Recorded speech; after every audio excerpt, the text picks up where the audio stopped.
And we are live, ladies and gentlemen. Welcome to episode 38 of Two Dudes and Some Bullshit here on this Monday, September the 9th, 2019. I am Dave McRae. There we go. Right? No. Yeah, there. He's Tony Michael in Atlanta, Georgia. I'm in Toronto, Ontario, Canada. And today we are talking It, Chapter 1 and 2, mostly Chapter 2, but we'll give our general consensus on Chapter 1 before we roll into Chapter 2. Tony, Michael, how the hell are you? I am doing fantastic. Football season has officially begun. The Patriots kicked some ass last night, starting off the season great. Good to see Brady back there out on the field again. I'm loving it. Florida State, I'm not doing so well for college football, but it's all right. Got UGA to cheer for and whatnot. Man, I love this time of year. Fall, football, pumpkins, Halloween. Fucking bring it on.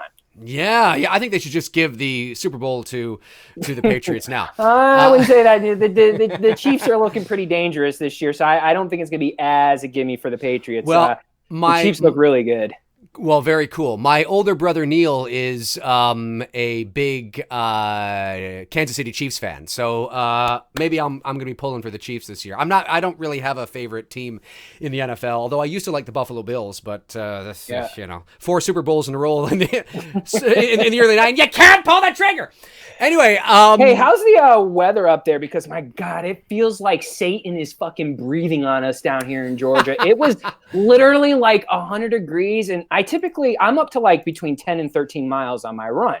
And Today I was like, fucking, I'm only doing 7. So I'm out there. I'm like literally getting angry at the heat as I'm fucking running through this miserable weather. But it's just like, I feel like Satan has just been like hovering over Georgia for the last month and a half and is just constantly breathing just hot air on us because it's just every fucking day. What's it like up in the big old T of Canada? T dot, the big smoke, Toronto. Well, we're obviously now it is September, so the kiddies are back at school. Definitely, you can feel a bit of a just a very like the hot weather. The hot weather has turned from hot to warm. But today was cooler than it was yesterday. Today it was 24 degrees Celsius, which works out to about 75 degrees Fahrenheit. Yeah. So it's not cold or anything, but it's like, you can definitely tell that autumn is on the horizon, as it would be anywhere in the Midwest in the U.S. at this time of year. We get the same weather this time of year, so you can definitely kind of feel there's just a little something on the horizon, and by the end of this month, October will be beginning, and the leaves will be changing, and it'll probably be 60 degrees out, you know what I'm saying, or whatever the case is, maybe even a bit cooler. So definitely not as hot as it was in July and August, but it's still nice. It was a nice sunny blue sky day here today, so it's always nice. Yeah, for sure. Hey, before we begin, I want to drum roll. Okay. Yes, drum roll. Never mind. No, that's all right. That's all right. Let's see here. I guess we're okay there. Okay, before we begin, I want to Wait. You got to do it in Trump's voice. Huge news. It's amazing. Huge news. It's fantastic. Okay, it's fantastic. It's wonderful. We have somebody I want to do. Okay. No, I'd like to let everybody know in the chat room who is watching, and I'll periodically mention this throughout the stream as well, as maybe more people jump into the show. I have appointed a moderator for my live chats, and his name is Frank Riker. You've probably seen Frank in the chat room from time to time. Frank the Tank! Frank the Tank. Frank is a not only a great supporter of this show, but he's a great supporter of the channel in general. He's a level 3 patron of mine, and he's just like an all-around just really nice, cool dude, and got a great sense of humor and great questions and just a great supporter and of what we do here on this channel. And I reached out to Frank the other day and I said, look, Tony and I are looking for a moderator for our show. Would you be interested in doing it? And Frank said, you know what, I'd be more than happy to do it. I'm down, just give me sort of some things to look out for. I did, and you'll notice that Frank will have a little wrench beside his name in the chat room. So be on your best behavior, folks. Now, I did say to Frank that healthy debate I encourage it. Absolutely. I want healthy debate in the chat room. I want there to be discussion, even if, people get a little heated, right? It's like, I don't know, man. I think you're wrong. I don't fucking know, man.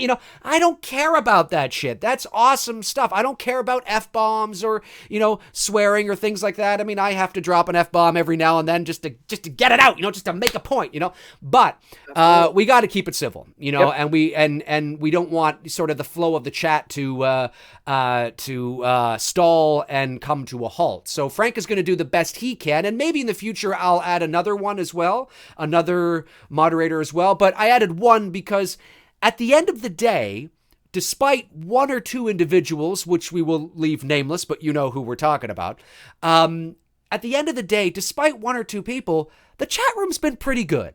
Oh, the chat room is great. Unfortunately, it takes one bad apple to, piss people off. Exactly. So if there were a lot of people in the chat that were causing problems, then I might, have to instill an army of moderators. but since really at the end of the day, there's not too many Can we problems. call it? We'll start. Can we call it the bullshit army? We might be able to do that. So Frank, I just want to say here publicly, thank you so much for doing this. Really appreciate it. If there's ever a show, Frank, that you can't make it because you've got plans, that's okay, Frank. I mean, that is totally okay. You got to do what you got to do. But anytime you can tune in and sort of keep a watchful eye over things, we really appreciate it. We think you're awesome. So that is awesome shit. Okay. All right. On with the show. On with the show. Chapter 1 and 2. You want to start with a real quick recap of Chapter 1? Okay, let's start with Chapter 1. We'll just give our general consensus on Chapter 1 before we jump to Chapter 2. Here we go. Okay, the movie came out in 2017. This was the for all intents and purposes, remake to the 1990 miniseries, although not really. I walked away from Chapter 1 thinking to myself, I like this movie, but for some reason, I didn't feel like I loved it. And I know that I'm in the minority. I know there are a lot of people that love this movie. Now, Chapter 1 was released on September the 8th, 2017. Stranger Things, at this time, had only had one season. Okay? Season 2 of Stranger Things was not released until about a month and a half later. So definitely everybody was riding high off of the Stranger Things season 1 vibe and the throwback to the 80s and the nostalgia. So when you have, and of course the Chapter 1, although I know it's not called Chapter 1, but for the sake of distinguishing the two films, Chapter 1 of course had Finn Wolfhard in it. Good Canadian kid, by the way, from Vancouver.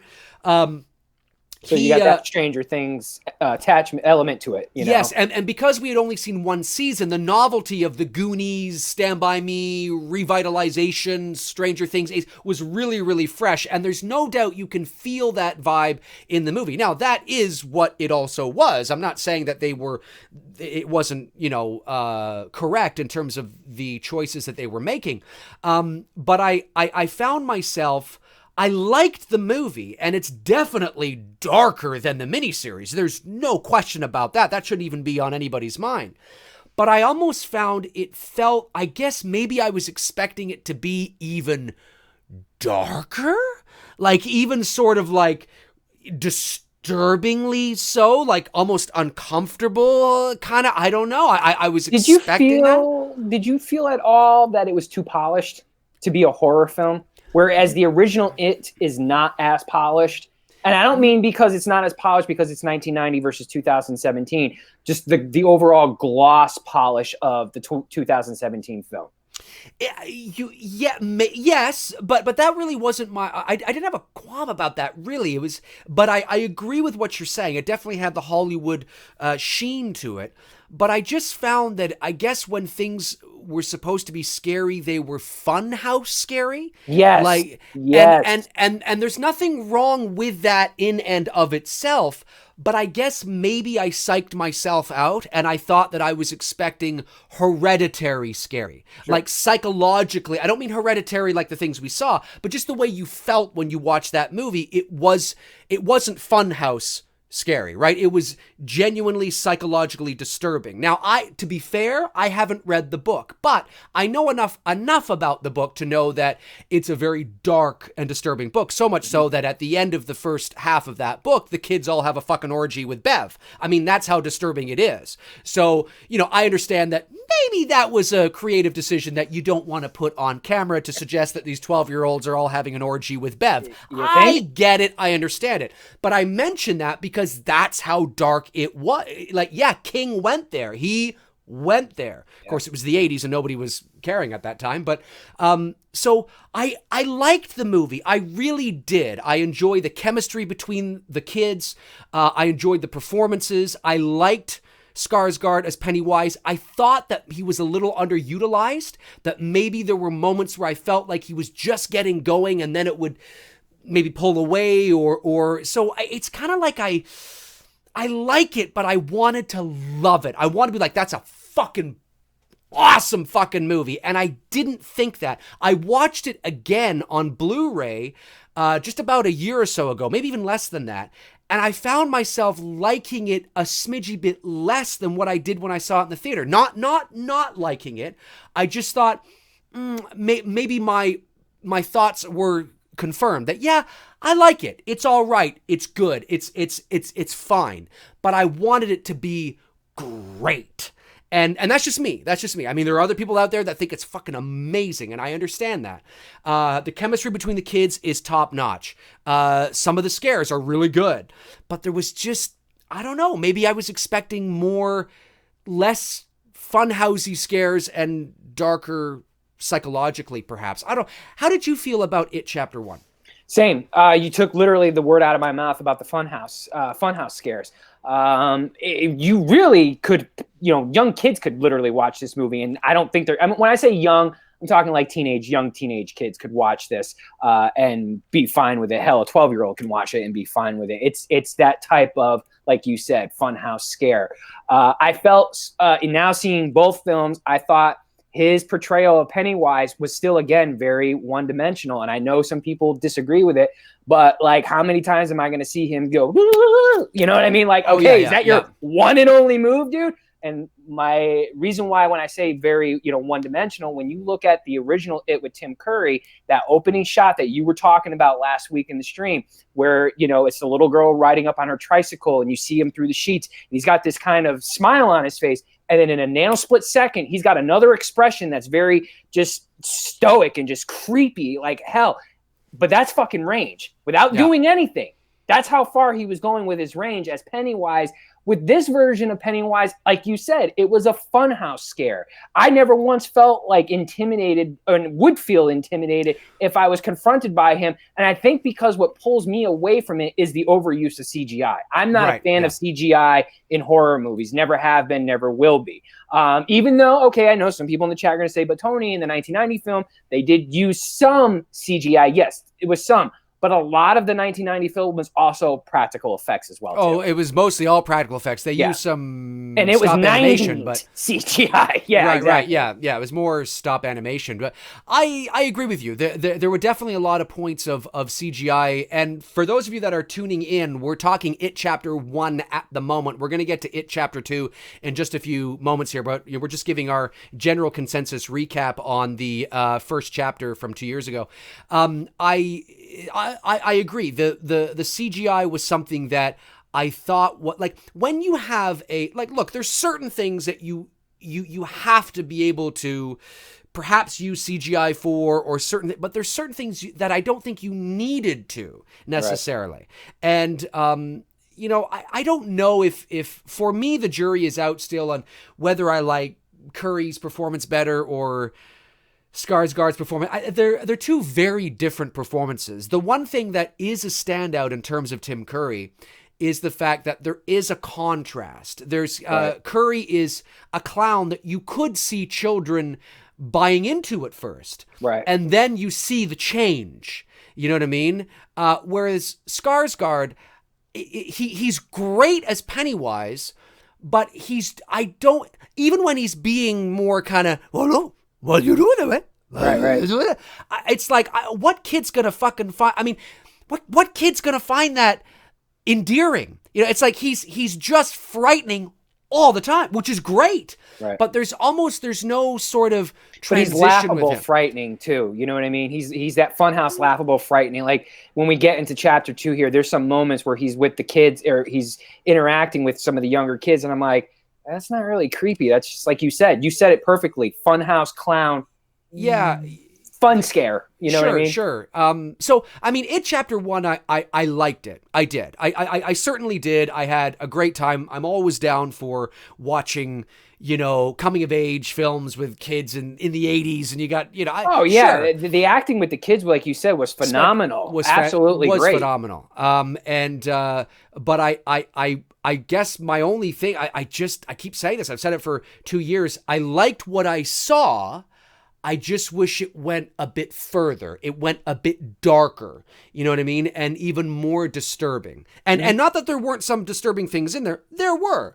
But I wish they would have just gone balls to the wall. Yeah. You know, and but I liked it. I did. I liked it.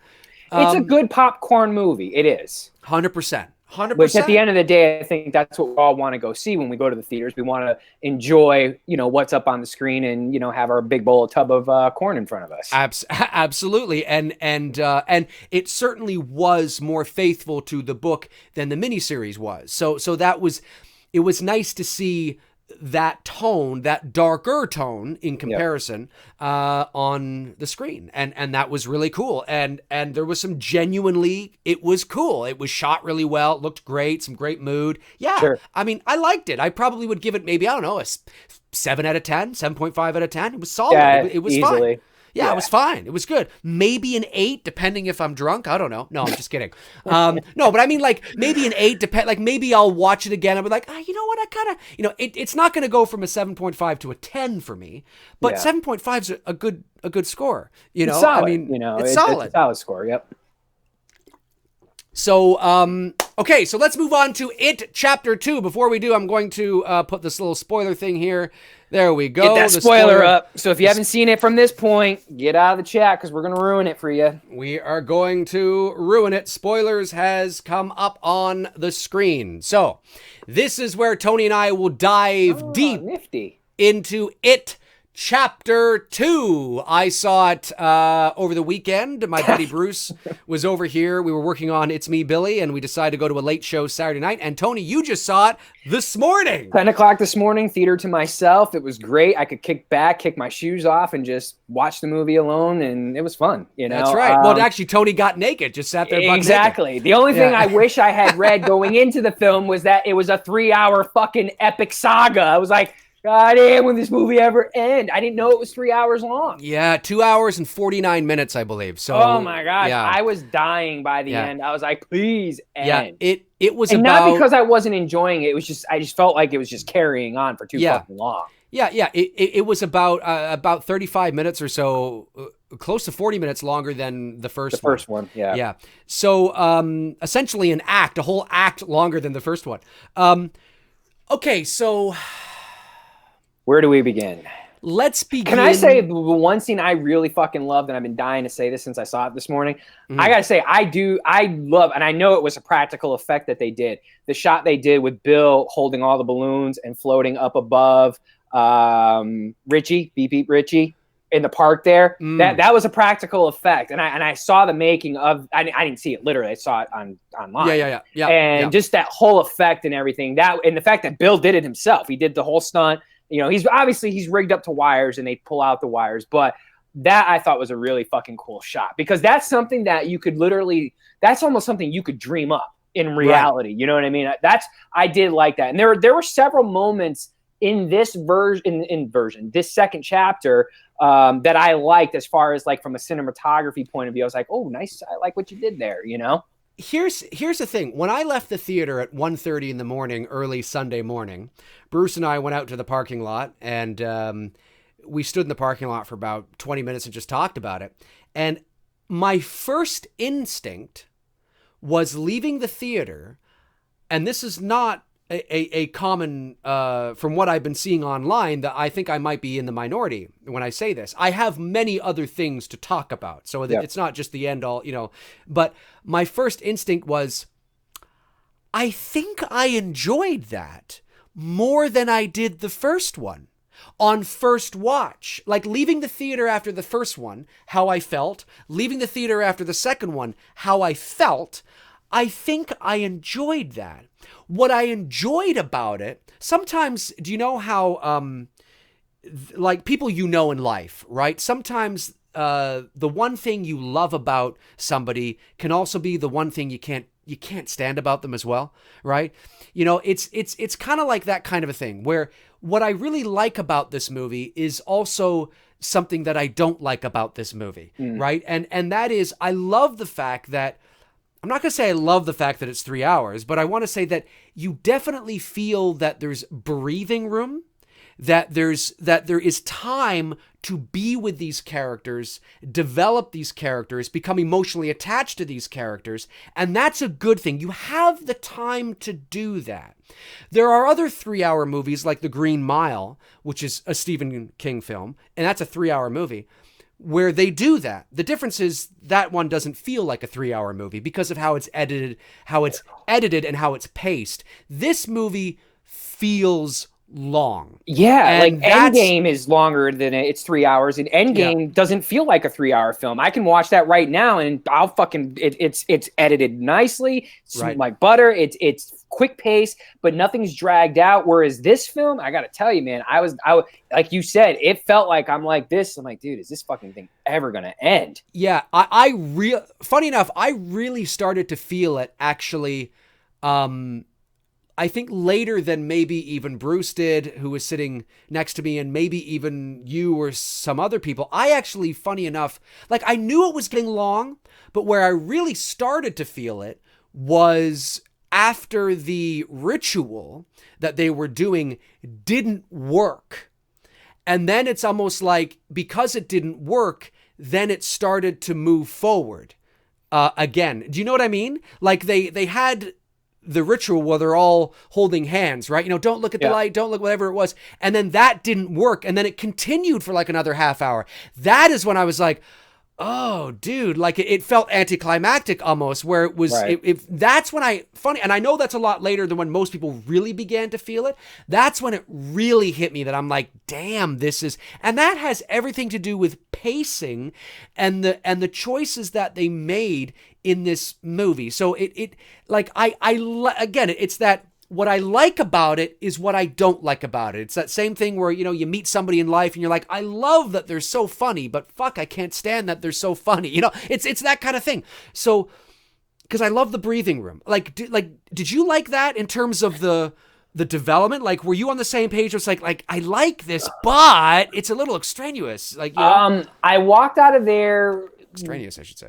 Really feeling, the only thing that I didn't like really about it was the length of the film. I just felt like for example, you know, during, you know, when they're at Derry and they all go off and start going on their own little individual adventures and confronting Pennywise, like, I felt like, why did we have to go basically do it again a second time when they're down in the lair and doing their fucking Hakuna Matata fucking seance shit to bring, you know, Pennywise out. Then they're separated again, and, you know, Bill has his confrontation in his house. Bev is in the stall, the bathroom, That's right. And Ben is, you know, getting buried alive. Yeah. Like, why are we doing, you know, solo things again? We just kind of came from that character arc, but we're going back to it, and that's where I felt like that's the shit that we didn't choose one or the other. They're great sequences. I like both of them. Yeah. But it's adding way too fucking much that you didn't need to give us two. One, totally fine. Yeah, no, I agree. This is sort of piggybacking onto the length of the film here, which is what we've just begun with. It felt to me that this was a story. And again, I know people get, yeah, but in the book, yeah, but what people have to understand is that sometimes that's why they adapt things for the screen, because not everything that's in a book works well on the screen. Sometimes it does, many times it doesn't. They're two different mediums, okay?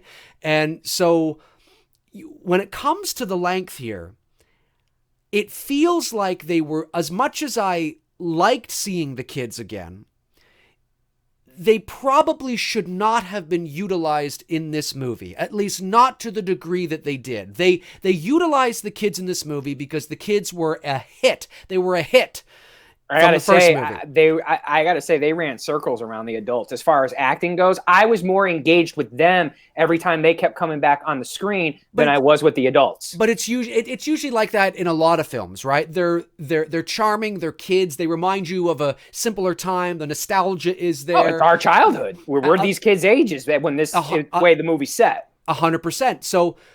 The problem is that we begin to see, like, when and this has to do with the pacing and the length of the film. Ultimately, when our heroes, let's say, right, you know, the adult characters begin to separate, we go by each one of them. We start to actually, you know, have a flashback with Ben as a kid, Bev as a kid, this is a kid, that, and all these things. And that eats up not only a lot of time, but we start to see on its own really cool imagery and shit and scares that happened to them as kids that should have been in the first movie. That should have been in the first movie, because in some ways, I don't feel like I need to watch the first movie to know what's going on. Right. Because I could watch It Chapter 2 and be totally caught up. Because there's so many flashbacks that remind you what happened in part 1, and even new shit we didn't even know happened in part 1. What the fuck am I watching part 1 for? I could just watch part 2 and I get the backstory, I get the flashbacks, I get to see the kids being scared in really cool ways, I get awesome new shit that wasn't even in the first movie that's genuinely frightening, and I get all the new stuff from the adults. Why am I watching this movie? Or why am I watching the first movie ever again? And I think if you had, you know, I don't know, I don't want to say removed, but sort of maybe focused more on the adults, removed the exhaustive sort of cutback, like flashbacks to each of, you know, so now Ben's gonna have his flashback, Richie's gonna have his flashback, Bev's gonna have her flashback, Eddie's gonna have his flashback, you know, Mike's gonna have his flashback, Bill's gonna have his flashback. It's like, holy shit, you're eating up 45 minutes here. Yeah. That it just seemed, I know they have to go off and experience their shit, but just have them experience their shit as adults.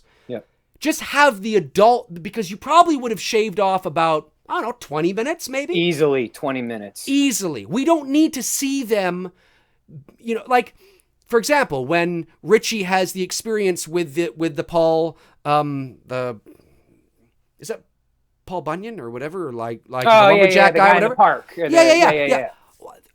That's cool, right? Okay, that's cool. Why wasn't it in the first? Like, you're telling me that, hey, this actually happened in the first movie, but you just never saw it. Because all this shit happens when the kids break up in the first movie. There's that scene in the first movie where they all get into that fight and they go their separate ways. And you're telling me that while they're separated, all the shit we're now seeing in the second movie happened to them in the first movie. Well, then just show us that in the first movie. Or I don't know. It just takes way too much time. You know, it kind of reminded me of Godfather Part 2. Have you seen Godfather 2? Where yes, but not in years. Well, you remember the flashbacks where, you know, you have current Michael going through all that shit with the court hearings and whatnot. And then they flash back to Vito and, you know, coming up and rising up and whatnot. And a lot of that, you know, to me, I love Godfather and I love Godfather Part 2. Sure. But a lot of times it was dragging out because of those flashback sequences. And then ultimately, what did they do? They ended up doing the Godfather saga and they tell it in a chronological order. I wonder if someday are they going to do It saga where it tells everything in chronological order and they don't go back and forth with that shit. Well, here's the thing. There's no doubt that the audience, I think the general consensus here is, judging from the miniseries and now the major motion pictures. And I actually like the second half of the miniseries more than I did when I was a kid. But I think the general consensus here is that even in the 1990 miniseries and the two films, the first half is more enjoyable and better for the audience. Okay. Yeah. So maybe a 3-hour first half might have worked because we're spending more time with the kids. Now, it comes down to pacing. It comes down to a lot of factors, not just the kids.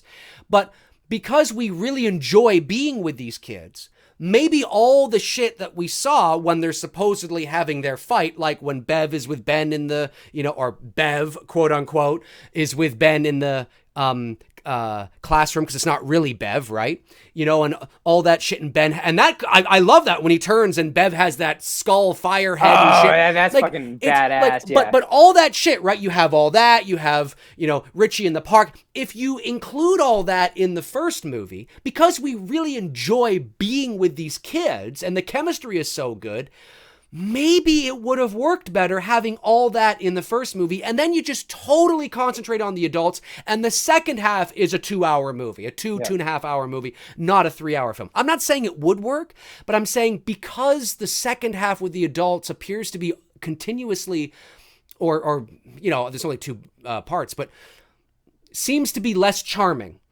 than the first half with the kids, maybe they should have just kind of flipped. It seemed like they wanted to have their cake and eat it too. I know I'm talking a lot here, but I just feel No, it's fine. I agree with you. Yeah, it just seemed like they put so much into this movie that was unnecessary. And I love the flashbacks with the kids. I just question why this wasn't in the first movie. Yep. Because this is the adult story now.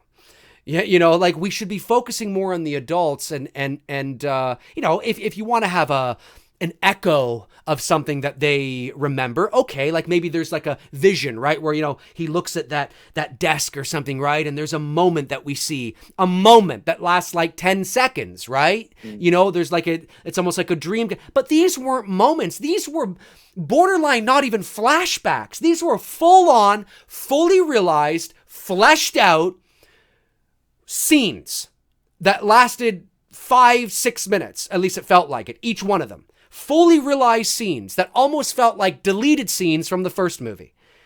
And they're borderline not even flashbacks. So I think that would have helped. I love the scenes, but I think if you had sort of maybe allocated them differently, it would have helped the pacing. I agree. And speaking of the adults, I liked everyone who was cast to play the adult version of the kids except for McAvoy. Now, I like James McAvoy as an actor. I do. I like in the X-Men First Class and Days of Future Past. I thought he was really great as Professor X, and he's done some other shit that I've enjoyed him in. But his British accent kept coming out too much. That in certain parts I thought it just doesn't sound like a kid from New England, Maine, you know what I mean, or a young adult that came from that area of the woods. Actually, none of them did, because they would be really dropping their R's wicked hard, and talking with that Boston accent. Not too far from the car. Park the car in the yard and shit. That's one thing that no one has got. If you ever go to Maine, and I'm telling you, from Boston I've been to Maine. I've been to Maine. They drop their R's hard. Yeah, Maine's beautiful. It's totally gorgeous. But no, I just felt like, here's a perfect example. Eddie, the kid who plays Eddie, and the adult, you literally could have just taken a guy who just looked identical. Let's talk about that. Father-son thing. Okay, holy shit. Let's move from the length now to the casting. I agree. The casting in this movie was brilliant. Very brilliant. Even Stan, young Stan to adult Stan, I'm like, Jesus, oh my look God. like the same person. I could not agree with you more. The casting director needs to give whoever that was a raise. That was even Ben. And I said this to Bruce, when you look at the hunk of a man who plays older Ben, right? When you look at his eyes, oh my God, that looks exactly like that chubby kid from the first It. I totally believe that's Ben. Buff Ben now. When Ben shows up first time, okay, and he's on the Skype call with in the real estate conference. Yeah. The guy who's in the real estate conference lead, yes. Was that Ben, a young Ben from the first It 1990 film? Supposedly, yes. Because I'm looking at the dude, I'm like, Jesus, he could have been young Ben in the 1990 film. He looks like an older version of. So it wasn't him? I believe so. Yes, that's what I'm hearing. So yes, I think it was. Nice little Easter egg. Yes, 100%. No, these characters were. I actually didn't have an issue with James McAvoy at all. I felt like when you look at the kid who plays Bill as a young kid in McAvoy, they just didn't. They didn't match up well for whatever reason. That's the only one that I had a complaint with. I think he was you're right. I think out of all of them, if we're just going on looks, he probably was the least, but he's such a great actor that his performance made me believe that he was older Bill. And I'm telling you that I don't think ever in my life have I ever watched a movie, a television show, a sitcom, whatever it was, where I've watched an adult, and now I get to watch like 8 of them, adult versions of child actors that I totally 100% believe that is the adult version of that child. Now consciously, I know obviously it's not, but I'm saying you look at Jessica Chastain, it's like I totally believe she was that is. Now we're just going on looks here. Yeah. You know, and the guy that played Eddie, oh my God. Spot on. Like, I thought it was a father-son, like, you know, casting here. Because it's like, you look at their face, and maybe they did something in post-production or something. I don't know. But then when I look up on YouTube and I see they're doing, the tour videos and stuff. Yeah. No, this is what they look like. I'm like, dude, the casting director fucking knocked that one out of the park. 100%. Even Bill Hader, who's obviously, all the rage of he stole the show and all that kind of stuff. Yeah. He's great. I don't want to, like, yes, I'll give him credit where credit is due, but did anybody expect anything less? It's Bill Hader. He's fucking hilarious anyway, right? Of course he's going to do, a good job. Now, Bill Hader doesn't necessarily look exactly like Finn Wolfhard older, but the essence of the character, sort of, if cocaine and partying got the best of Finn. It's the essence, it's the personality, it's the cadence, it's the cadence of the way he speaks and the lines that he delivers. And I go, that is Finn Wolfhard older. That character, Richie, and Ben. Like I said, I mean, just the eyes, to a T. And it's like. Look Mike, at the chubby kid's eyes. Look, Oh, Mike, same thing. Yeah, absolutely. The casting was brilliant. The actors are individually brilliant. They are terrific actors.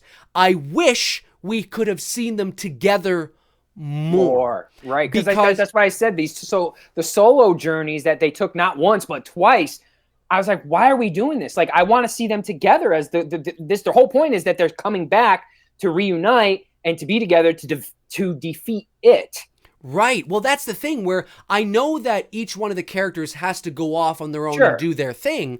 But if you got rid of I don't even want to call them flashbacks. Like I said, they're not even, they're fully realized, fleshed out, written on a pages. They are fully realized scenes. Yeah. You know what I mean? They're not even flashbacks.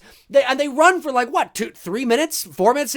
I mean, if you remove those, or at least compartmentalize or condense them, I should say, into what is really a flashback, 30 seconds or something like that, then you could have our characters accomplish their journeys sooner and get them back together sooner, and allow, because the Chinese restaurant, watching them all together, beautiful chemistry. Sure. Fantastic chemistry. I want to see more of that. I got the kids. I don't need to see the kids again. If I want to see the kids, again fully realized, I'll watch it chapter 1. I know that they've had trauma. I know that they're fucked up, right? Let me see the adults and the conversations and the exposition and the chemistry between them. There was too much of the kids again. No, I agree. Yeah, I mean, and like I said, I'm not criticizing, McAvoy's performance. I just felt like at times he was really struggling to not drop his British accent in certain scenes. I kept picking up on that, and it was like it took me out of it for a moment. Like, well, are you from New England or are you from England? You know what I mean? Like, but other than that, I mean, I got to ask you though, because I got to tell you, it was hard for me to watch the opening scene because, I mean, in essence, it is a hate crime. I felt like there, I understand that was an issue in the 80s, but it's not an issue today. I felt like they didn't need to go as far as they not to the did same with level, that. but yeah, you know what I mean? Like, I felt like it was like, why are you throwing this at us? It has nothing to do with Pennywise. It's just a bunch of thugs beating up on 2 gay people.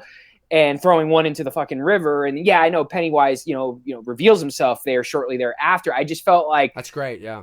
well, the way I look at it, tough scene for me to watch. Yeah, for me it was I didn't mind it. I actually really liked it because that is exactly how the second half of the book begins. I get that, and I understand that. It's just tough seeing it play out on screen. I understand, and it was tough, and my heart bled for those dudes. Absolutely. Like, just like, fuck, man, like that's just like I wanted to jump in there and beat the shit out of the thugs doing the shit that they're doing. Yeah, same here, and that's why it worked. Because that's what we were supposed to feel, and was that just, and the only thing that took me actually by surprise of that scene was that Adrian, I think is the character name, man's name, who gets really beat up and thrown into the water. He's not a kid, and Pennywise takes him out, and so. Or is he a teenager? You know what I mean? I don't think he is. No. He looked like he might have been in his, like, not early our age, 20s. but 20s, early 20s, mid 20s, something like that. Felt like that anyway. But I love the shot of, Pennywise there seeing that, and, under the water, above the water, under the water, above the water, and just kind of doing that. It's just really creepy shit. And but that's effective filmmaking when you can feel unpleasant in your seat watching something. That's the kind of shit that I like. That's Clockwork Orange type of shit that I like. It was great. There were definitely like the again, I don't want to say flashbacks, but because they're fully realized scenes, but the scenes with all the kids were great. Now, funny enough, obviously because they didn't shoot these two movies back to back, and they waited a year or whatever to start the production on the second film, there were a couple of the kids that have grown quite significantly. Finn being one of them. Finn being one. Even Ben, the kid who plays Eddie, Ben being another. Yep. And in this movie, they use de-aging technology. And it is the most apparent on Finn, because Finn Wolfhard doesn't look like that anymore. They gave him a wig, and they definitely de-aged his face a bit. And I gotta say, when I'm gonna be in the minority here as well. When I first, I don't know if it was because of I saw it in IMAX, so I don't know. But when I first saw it, I thought to myself, okay, I can tell that they've done some work on him.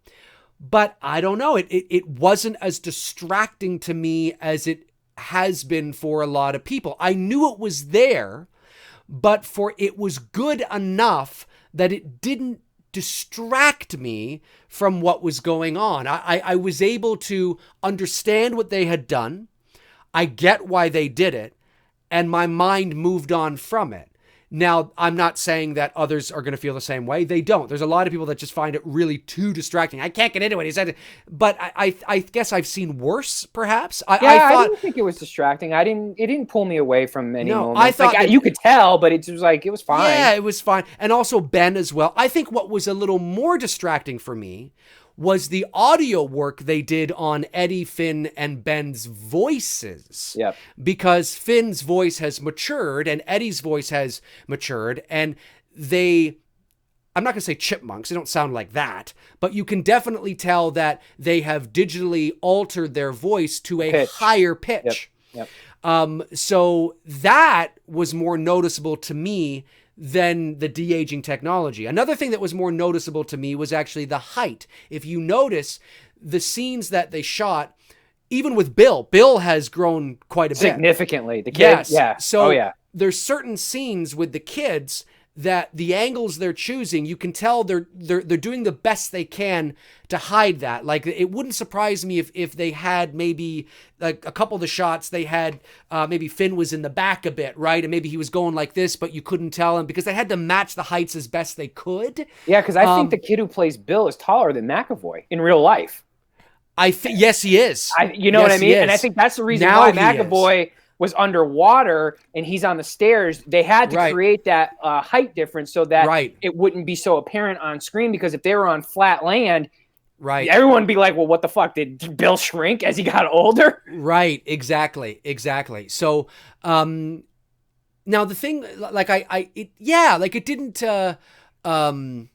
I know some people in the chat are talking about the Google Eyes, with Finn's eyes and the de-aging technology.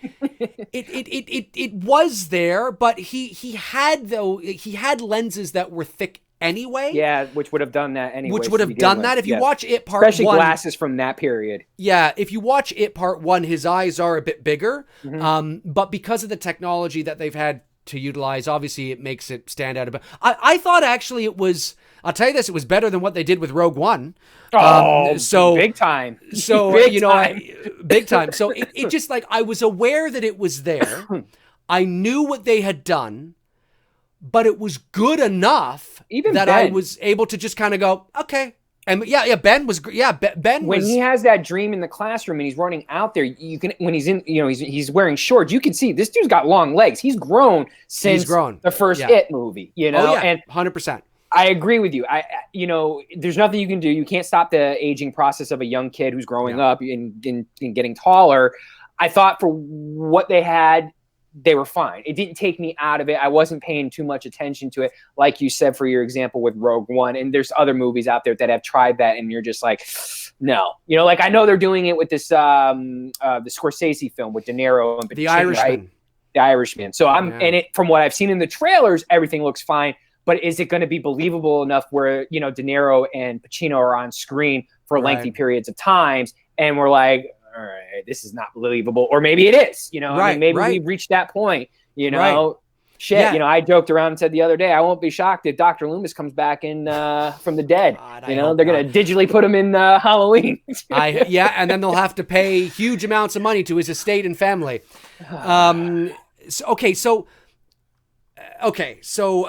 we definitely agree that the movie is too long. We agree that, which is good, because so far I think we're in agreement on most things. Yeah. The only thing I think we slightly differ on is that McAvoy's that didn't bother me as much as it bothered you. It's not. But I think it's because when I look at McAvoy and I look at that kid, the kid is literally towering McAvoy now in real life, and it's like I felt like they should have gone with someone maybe a little bit taller and not so much with a heavy accent, where I could tell the actor's doing all that he can to not have that British accent, and that kept coming up. But it's I feel like I'm nitpicking. You know what I mean? Like it just like his performance was fine. Right. I love that scene there where the sequence where it's him and then it's the young kid and they're in front of the sewer. Why did you take Georgie? And he's having that breakdown, and then he's talking to the little kid and he's pleading with the little kid, do whatever you can to get you and your family out of here. I mean, his performance was totally stellar. I don't know. I think and I've seen a lot of people with that similar reviews. Everyone was spot on with the kid to adult except for the McAvoy one. That was the only one that was a little bit that people have not so much criticized, but they're not seeing the knocking it out of the park, matching it up like they did with the others. Gotcha. Yeah.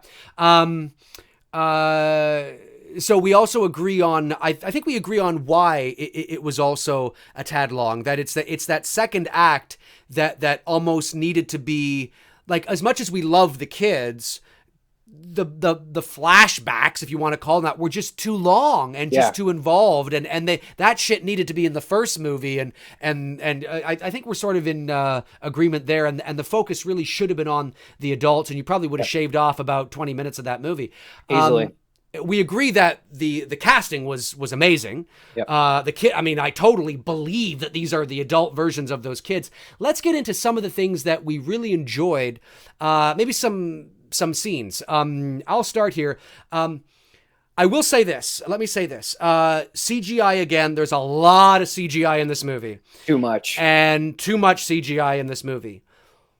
But oddly enough, and I know this is not going to be a popular opinion amongst those who hate the CGI, but funny enough, I think my favorite it is. The creepiest scene for me in the entire movie, the scary, if you want to say scary, for all intents and purposes, for me, and it's CGI heavy, which is ironic because I'm somebody that doesn't particularly, I mean, look, I'm not against CGI. We live in a world where you have to utilize it. It's cheaper, it's more practical. No, ironically, but it's all in how you execute it, right? Yeah. And all in how you blend it in with practical effects and and things like that. So it's not that I'm against CGI, but ironically enough, my most creepiest scene for me is CGI heavy, and very obviously so. But there's something about it that when it happened, I turned to Bruce and I was like, that was good. Like, that was genuinely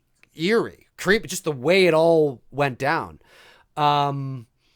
It is the old lady scene with Bev. With Bev, yep, same and here. When that monster comes flying out of the dark, it was so, I didn't know what was going to come out of the dark. Right. I didn't know if it was Pennywise. I didn't know if it was going to be you probably think some sort of creature or something.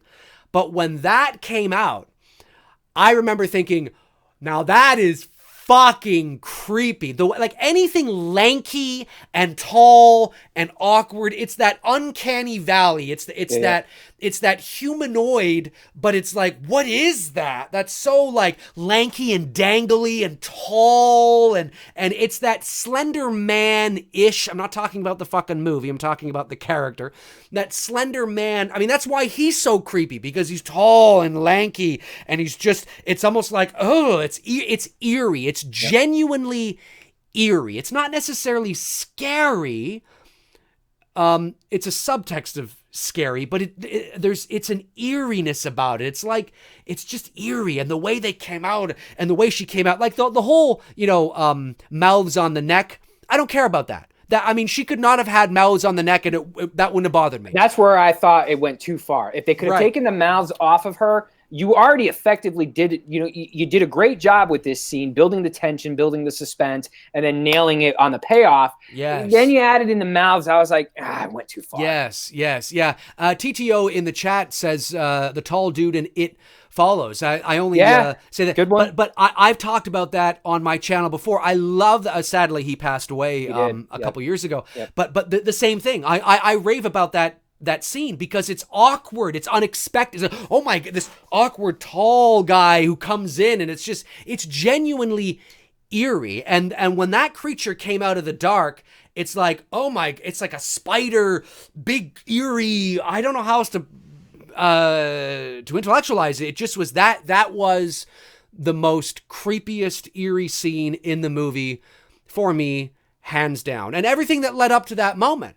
The whole Bev thing of that. But think of how tight that scene could have been if we didn't have a whole fucking flashback with her dad for 5 minutes. Right. And they do that with each one of the characters. And that's shit that should have been in the first movie. Yep.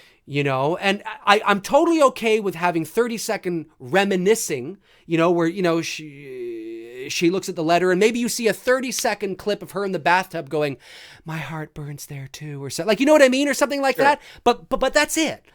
We don't need to have like this whole other like deleted scene. Anyway, I'm totally going off on that again. But yeah, so you agree. So that's yours as well then, right? That was mine in watching. I mean, look, the movie didn't scare me at all. There was nothing really scary. Like I said, it was more of like going into, like you said, a fun house, and that fun house type of scare, especially this time of year around October, all the haunted houses that are coming up. I felt like that's the type of ride that I was going on for 3 hours here.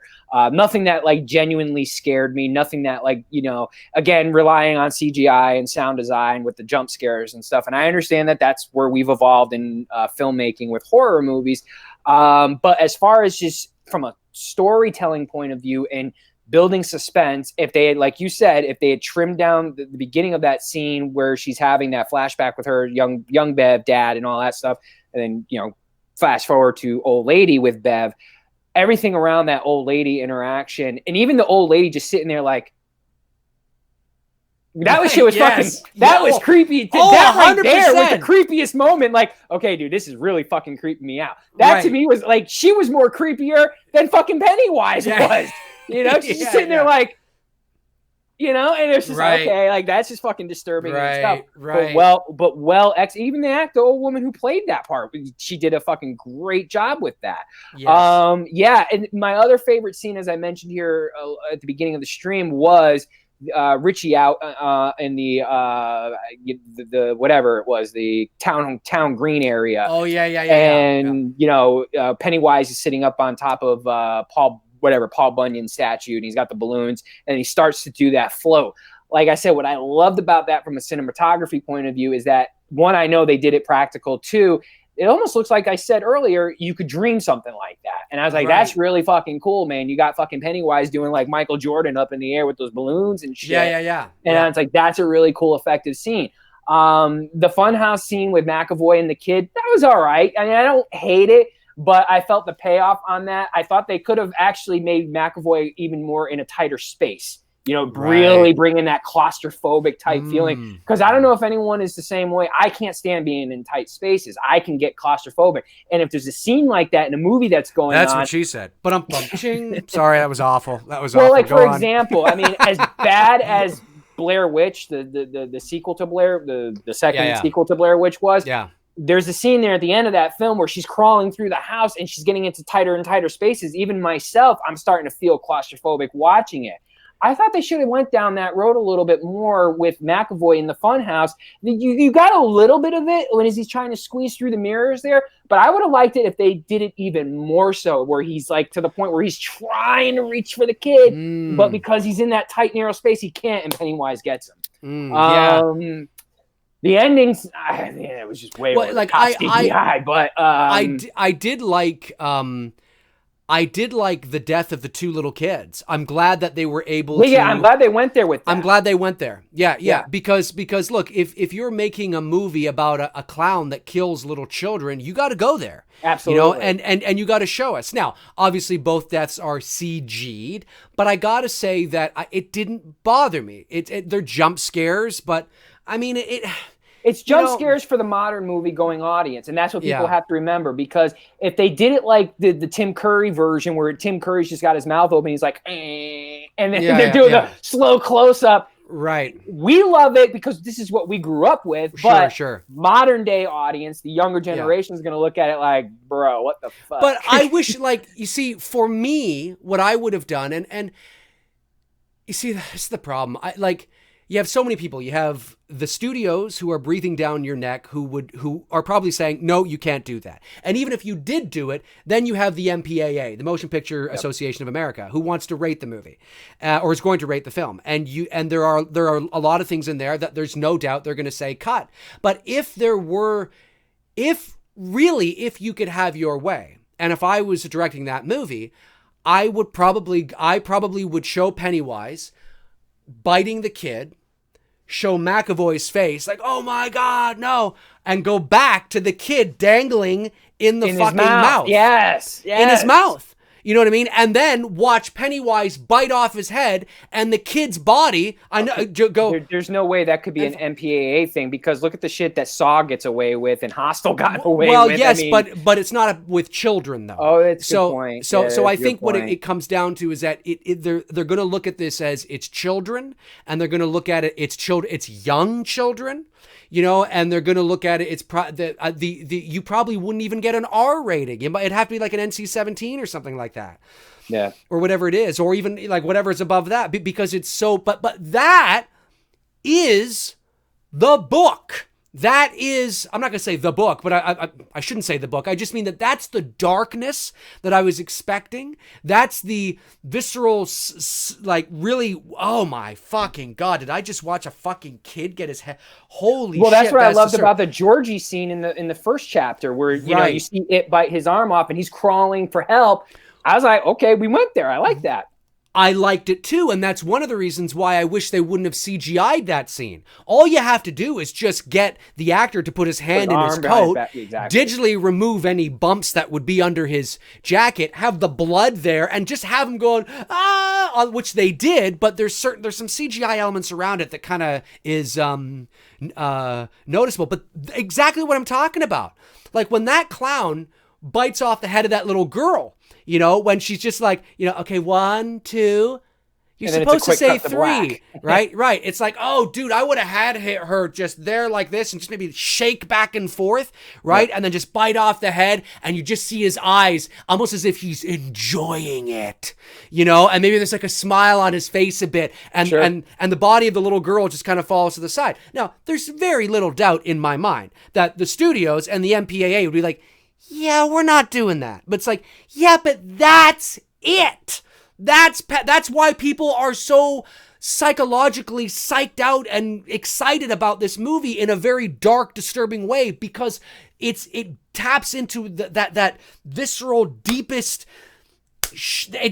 Because the legend of Pennywise, the story of Pennywise, the book goes there, and that's why I think we should have seen that on screen. And I'm about somebody that is less is more. I mean, you know me, I'm a theater of the mind kind of guy, but the source material lends itself to that. So I was expecting to see that, not expecting to see that verbatim, but I just mean that it's, and I'm not saying they had to do that, but that's one area where I was like, oh, I like that, rah, and biting the head. Oh, imagine the audience if seeing that little girl's head just come off. Can you fucking imagine that?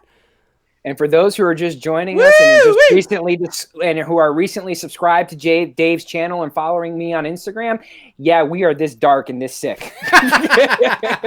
Hey, now's a good time to also, we're about, an hour in. Now's a good time to say, for those of you that have just joined us, you may notice that we have a member in the chat room named Frank Riker, who has a little wrench. Frank the Tank, we like to call him, or that I guess now we're calling him that. But Frank is a great supporter of the channel. He is a patron of mine as well. Frank's just awesome. And Frank is a moderator. He's going to be moderating these chats. I always want healthy debate. I don't care if there's swearing. I don't care if people are engaged in a healthy debate, as long as there is no, racism or bullying and things like that. I want to keep the chat room flowing as best as we can. That I don't want you to censor yourself, but when you're, being unnecessarily provocative for provocative sake. And there's no point in being that way. So we just want the chat to be great. So Frank is a moderator, and we'll see how this goes. So just keep it cool, keep it legit, keep it real, and there shouldn't be any issues. So Frank, the real question is, thank you so much for doing it. The real question is does Frank the Tank driving an old 80s Camaro while blasting Whitesnake, Here I Go Again?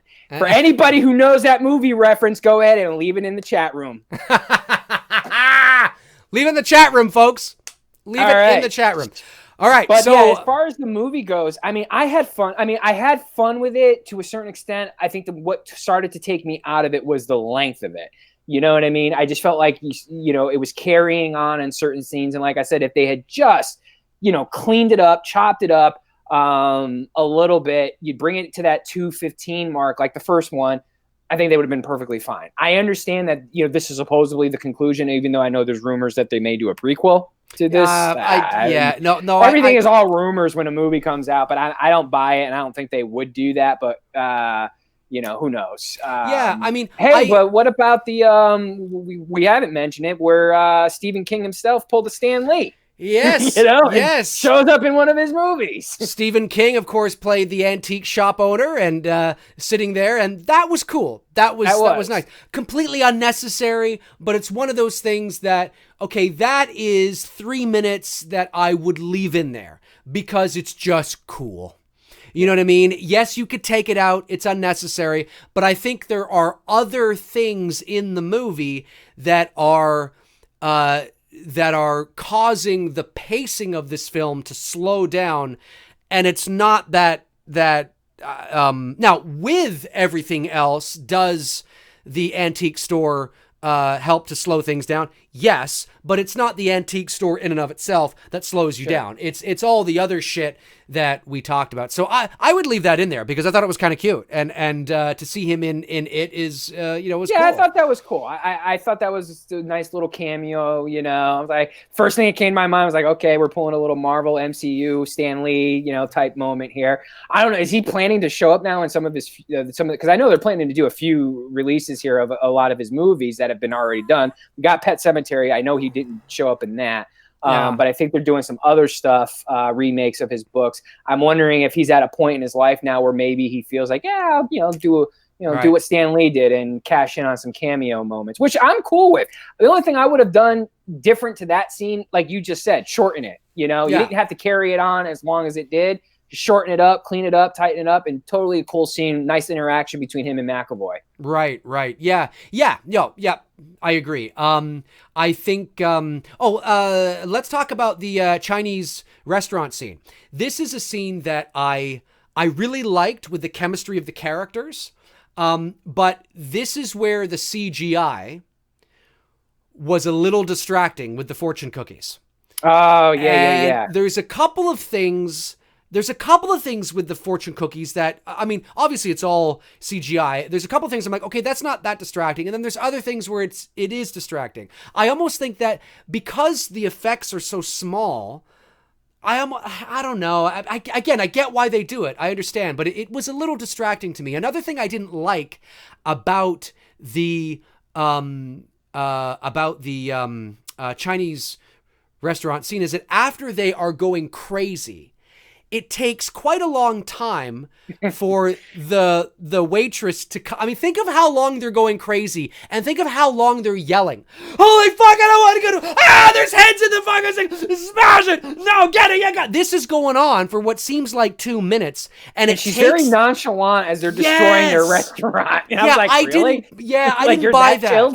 I didn't buy it. I think what should have happened was somebody should have come around the corner and be like, hey, what's going on in here? Guys, I'm so sorry. You know, and they were kind of playing it for humor a bit.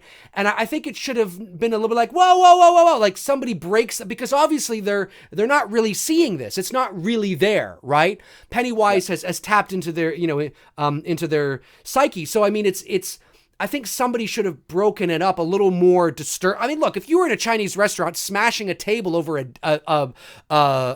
chair over a table, and for a minute and a half before that, you, me, and let's say Frank, and I don't know, Kenny _525, and Aaron Keller, and Ryan Webster, and we're all in this Chinese restaurant, and we're all yelling at the top of our lungs, smashing things. Get the fuck out of here! It's gonna take no more than 8 seconds for one of the owners or managers to come around the corner. There's no way that we would be allowed to do that for 2.5 minutes, right? So I understand why they do that. They have to show each one of the fortune cookies and things like that. And maybe you could argue that it wasn't really that long. Maybe there's a relativity of time there that it feels that long, like a dream, but really it's only like 30 seconds, right? I get that. You could totally play it that way because obviously you're dealing with the supernatural. But that sort of bothered me. I was like, I think she should have seemed a little more disturbed, In that first, the first one, 1990 film, they did stop motion, right? With the fortune cookies. That was all stop motion. Mm-hmm. I felt like they could have pulled out a stop motion, throw it back in that sequence. I would have been totally okay with that versus to the CGI animation that they did. Because there is something really effective and creepy about that in the first 1990 film with the stop motion animation and the advancements that our cameras now and the capability of stop motion animation and what you can do with it. I almost felt like they could have gone old school with that and done that. That's what I would have done from the creative choice. Yeah. And today, because of today's technology, it doesn't have to all be created in a computer. You can create those practical effects, complement them with some computer and to just polish it up a bit, right? Where maybe you do a bit of compositing to polish up the practical effects so it looks a bit smoother, perhaps. I'm not a computer animator, but I know that those things exist, that you can build a practical effect and complement it with some animation, right? Exactly. So maybe the mouth is animated, but the effect is all that shit, right? I would have gone that way because that would have been cool. Does it cost more money? Yes. Do you have to hire more people? Yes, I get all that. Does it take a bit longer? Sure. But that would have been really cool. Let's talk about the humor in this movie as well. Outside of Richie, do you find that there was a little, not Pennywise, that's his job to be, kind of sounds like, he sounded like Scooby-Doo there. Saggy?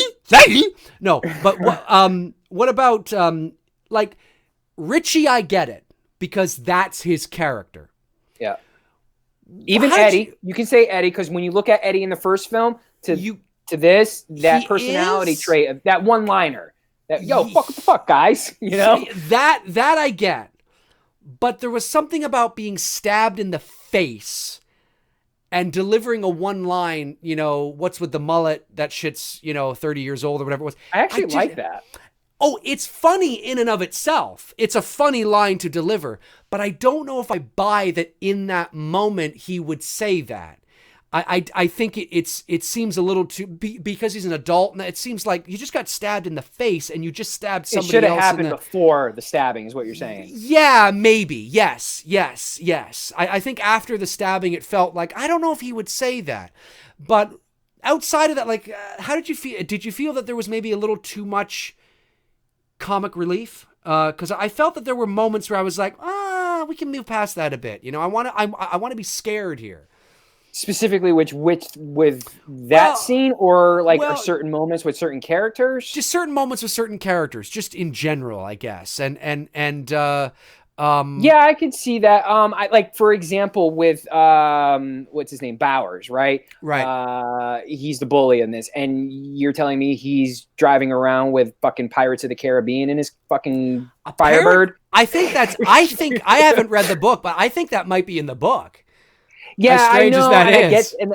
I get that. And again, I'm not trying to spoil things from the book for those who haven't read it. Right. And I know you haven't read it either. No, I just felt like it didn't pay off on screen, and I wouldn't. I felt like it wasn't paying off on screen, and I felt it was too Pirates of the Caribbean like. Right. They shouldn't have went with that. They should have he escapes. And he's out there and he's coming after the fucking Losers Club. You don't need his fucking sidekick there. Right. I actually loved the actor who played what's his face there? Bowers. I like the actor. Yeah, absolutely. Yeah, I thought he was terrific. It's unfortunate that it almost feels like it almost feels like you didn't need him in the movie. Right. Because they spent so much time on things they didn't need to spend on. That, like, for example, if they had got rid of all the, here I go again, flashbacks for all intents and purposes of all those kids, and really brought Bowers into it a bit more, not to that, but, a bit more, that might have been interesting because he's part of the adult story, and that might have been, he feels sort of like just a forgotten, and you're like, oh yeah, he's in it. And then he does his shit and then you forget about him. And then he's suddenly there. He he's very in it. Insignificant, in this one versus maybe the 1990 film. True, yeah. Do you agree? Yeah, a little bit. Yeah, I have to watch the 91 again, but I loved the actor. I totally bought. It was this again, and even he was brilliantly cast. I could totally look at that guy and be like, that is the same kid. Just the casting in this movie was brilliant. Some of the other things that I liked, Skarsgård does a great Pennywise. He's good at what he does. I want more with him. I felt that there should have been more with him in this movie. And maybe my favorite scene with him is when he's having that confrontation with Bev in the apartment, and he's not in the full clown costume. I really loved that scene and that interaction between him and I thought that was a very intense scene, and that was actually my favorite moment with him, and he's out of the clown costume. He is, and you see that you keep in the movie because that's Bev hallucinating today. So that's part of the adult experience. The whole woman thing coming out of the darkness. You keep that shit because that's part of the adult experience. The flashback to Bev, to the kid and the father and her hugging the father, and you don't need that. You don't need that shit. It's fine to have one 30-second note, fine, but you don't need this whole exposition, and they did that with every that is why this movie was 3 hours. They spent so much time on the kids, and I think the studio said, hey, those fucking kids were a hit. We should get them in here as much as possible again. It's like, yeah, but listen, no, man, because why wasn't that scene with Ben and Bev. If you're a producer, you always know better. But why wasn't that scene with Ben in the locker, which, by the way, is a gigantic locker? Nobody could. That's totally huge. But why wasn't that in the first movie? You know, why wasn't the scene with the skull in the first movie? Why wasn't Richie with the Paul Bunyan shit? Why wasn't that in the first? That shit, because it's the kids. The first half is the kids. The second half is the adults. Again, that doesn't mean you can't have a legitimate 20-second flashback. That's a reminiscent thing. But yeah, it's all those scenes that just brought the pacing of the movie down. And fuck, we have an entire fucking almost what seemed like 5-10 minutes of a flashback about a clubhouse that wasn't even in the first movie. Did they even mention about having a clubhouse? No, and again, that should have been, like you said, that should have been a segment that they should have. I get why they were doing it. I understand. I get in the context of the scene in itself. But when they're walking through the woods there leading up to it, and they're acting as if like we as the audience should know what they're doing. Right. But I was like, what the fuck are they doing? Again, I agree with you. That's where they should have had that clubhouse scene in the first film, so that when we knew they were walking there, we were like, we know where you're at. Yeah. Like I said at the beginning of the stream, I actually like this movie. I don't dislike this movie. Same here. I like the breathing room. I just think that it got it was too big for it. It was maybe too ambitious for maybe because it is a 1,100 page book. Maybe we shouldn't be dividing this into 2 movies. Maybe this should be a trilogy. Like really, at the end of the day. I was just going to say that at the end of our stream before we go to the Q&A. That this should have been that this should be a trilogy. Like, why is it we feel we need to pack this into 2 movies? Maybe it really should be a trilogy, or maybe you play with the idea of the first half is 3 hours and the second half of the adult is 2, or because we're really enamored with the kids, right? You know, and because something, it's like it feels like I don't believe for a second that that the book of It is not adaptable for the screen. Well, if we're going to adapt it, you're going to have a good first half, but you're going to have a lackluster second half. That's what happened with the 90 miniseries. That's what happened with now the major motion pictures. It's just the way it is. No, I think it's the approach. It's the execution. We feel that it needs to be 2 parts for some reason, when an 1,100 page book could easily be a trilogy. And 2 hours, 2 hours, 2 hours, not 3 hours, you know what I mean? But anyway, so I like it, but it feels too ambitious for its own good, and it starts to get bogged down by the end. You very anticlimactic at the end. You know, the payoff at the end for me was like, I'm glad they dropped the battery acid bullshit. You know, I gotta say that is very campy and cheesy in the first film, but 90s. So I liked Eddie's send off. I thought that was fine.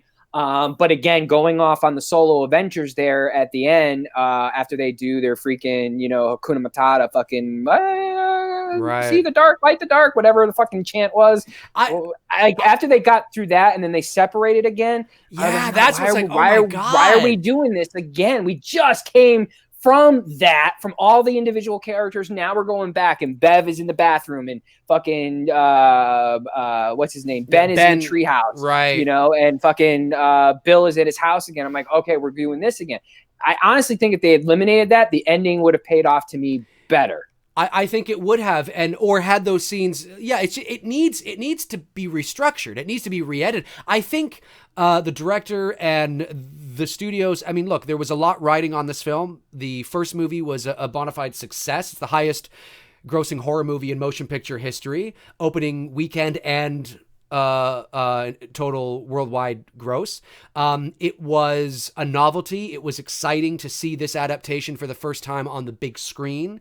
And most people really loved that first movie. So there's a lot, the expectations are really high, but I think also too, there's this idea, and the filmmakers were aware of it, that okay, now we're going to go even more dark. Oh yeah, you think that's dark? Look at this, look at this, look at this, look at this. Like they just threw everything in with the kitchen sink because they almost felt like they had to in order to really you think it's done? Not yet. What? like you're on a roller coaster and think you're done and not yet.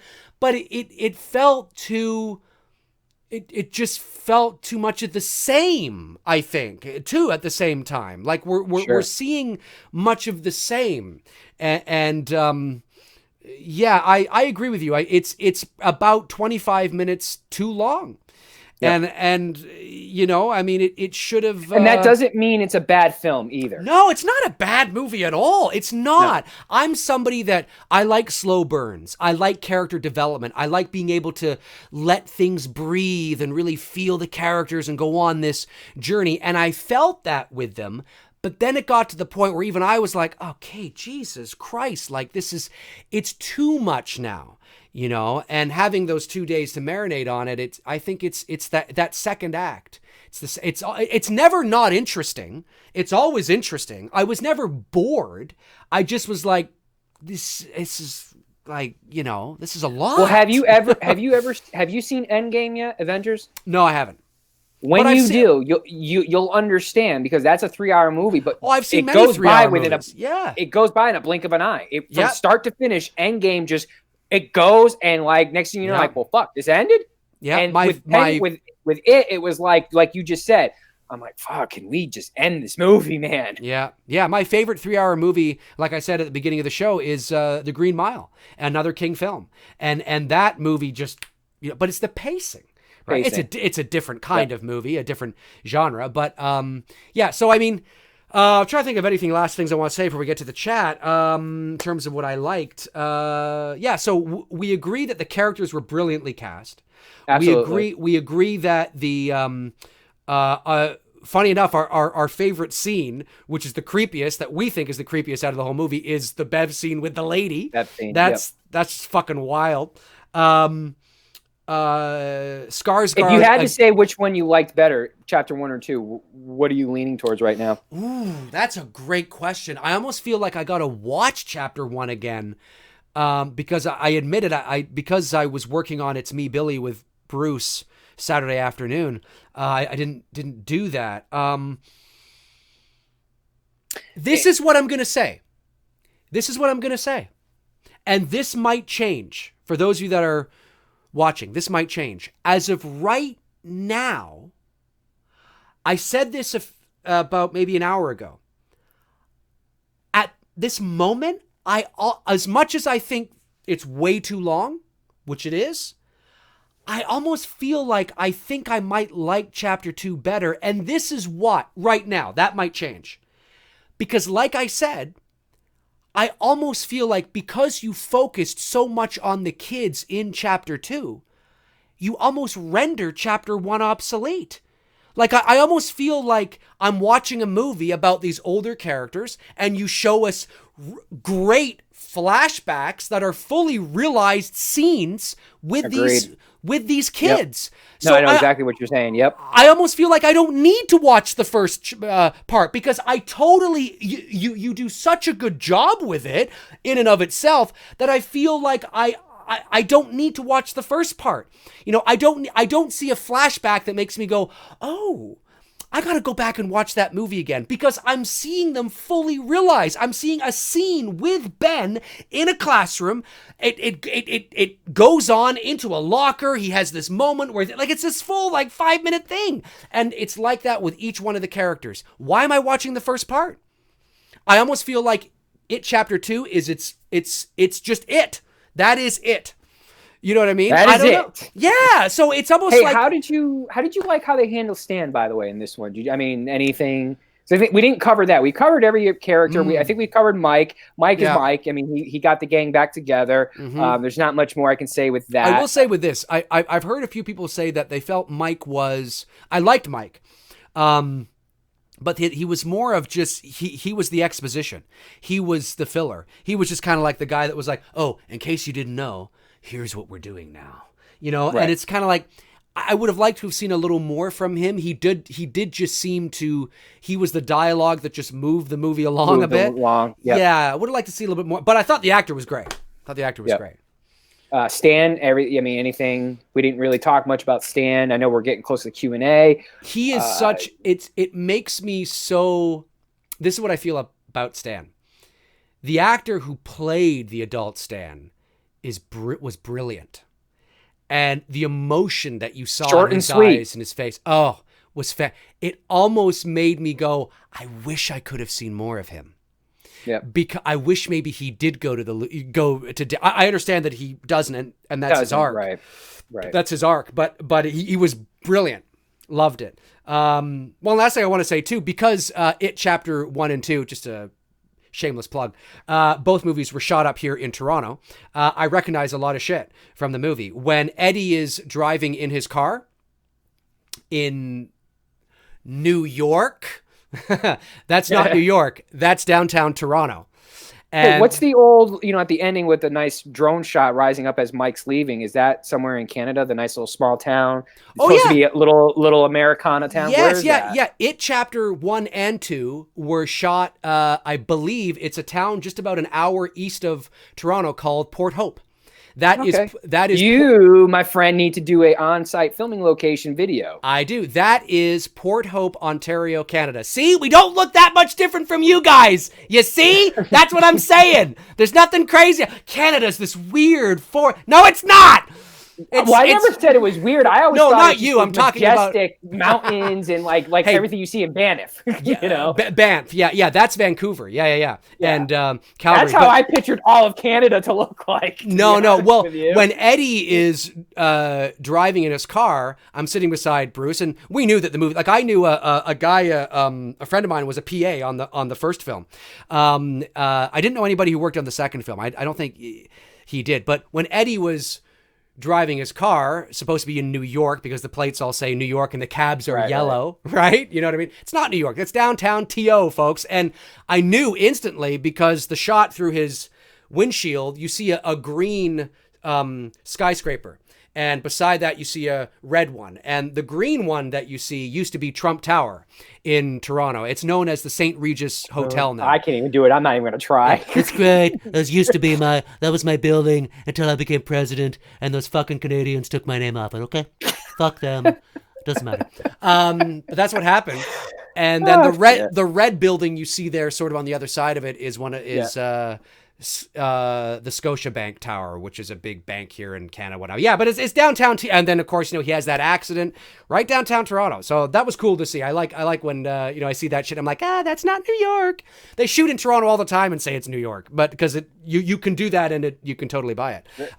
So you say It Chapter 1 is a 7 to 7.5 on your voting scale. How would you put Chapter 2? As of right now, I'm feeling about the same. Maybe a 6.57. That's where I'm at with it. About 6.5 only because of the length time. Right. That's it. Right. If the length is cut short, it would be in that 7.5 to closer to 8 range for me. Mm-hmm.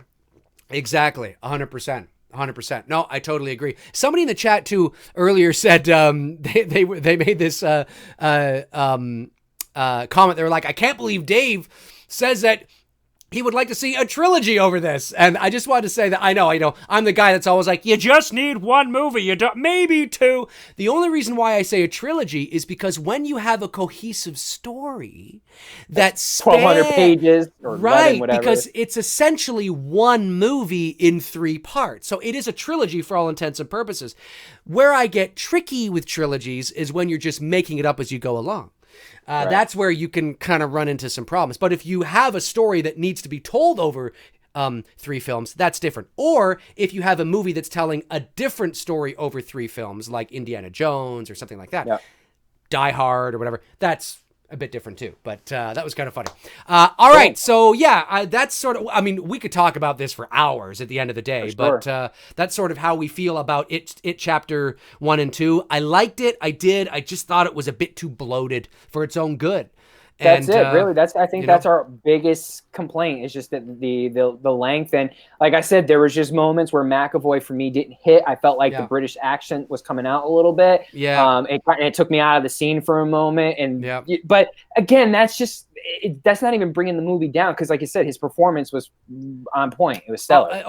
He's a brilliant actor. He's brilliant actor, and I also like and this CGI as well. There was moments where it was utilized really well, and then moments where I was like, I thought I just want to say this too, talking about bloated and long and unnecessary. the whole scene with adult Eddie in the basement of the pharmacy. Oh, Jesus the pharmacy. Christ, Yeah, that and felt what like the that fuck went is on. with the Juice Newton fucking Angel in the Morning? Oh fucking yeah, moment? I forgot Like, about that. That came out of nowhere. I'm like, What? why is this That song felt being played so at this moment? out of place. It felt so out of place. Yeah, I agree. As soon as that happened, I was like, what the Because I gotta fuck? tell you, man, as soon as that came on, my mind went to Deadpool. Have you seen Deadpool? Oh yeah. Same here. Like, Same here. You know, like as soon as I heard the song, I'm like, Deadpool? And here's the thing, that it's unnecessary. There's no reason why you have to do that. Why are you doing that? It's completely and utterly unnecessary. This movie's supposed to be dark. That doesn't mean you can't have whimsical-ish things. He is a clown. Right. I get it. But it's still got to be dark. And I think there were a dark humor. It didn't work for me. But the whole scene that led up to that felt really long. It was long.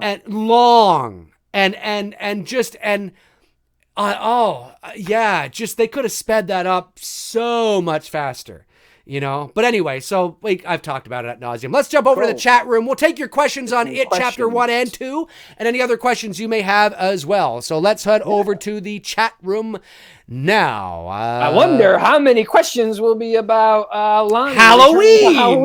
God. Zach, did you see my post on Instagram about that? No, I didn't. The original actor playing Lonnie. Oh, no. He's actually not the original actor. Or the character. The character. The character, that's what I meant. The character returning. Yeah. I said on Instagram, now they're going to bring back the pumpkin that Jamie Lee Curtis was holding, waiting for Annie. Yes. I'm telling you.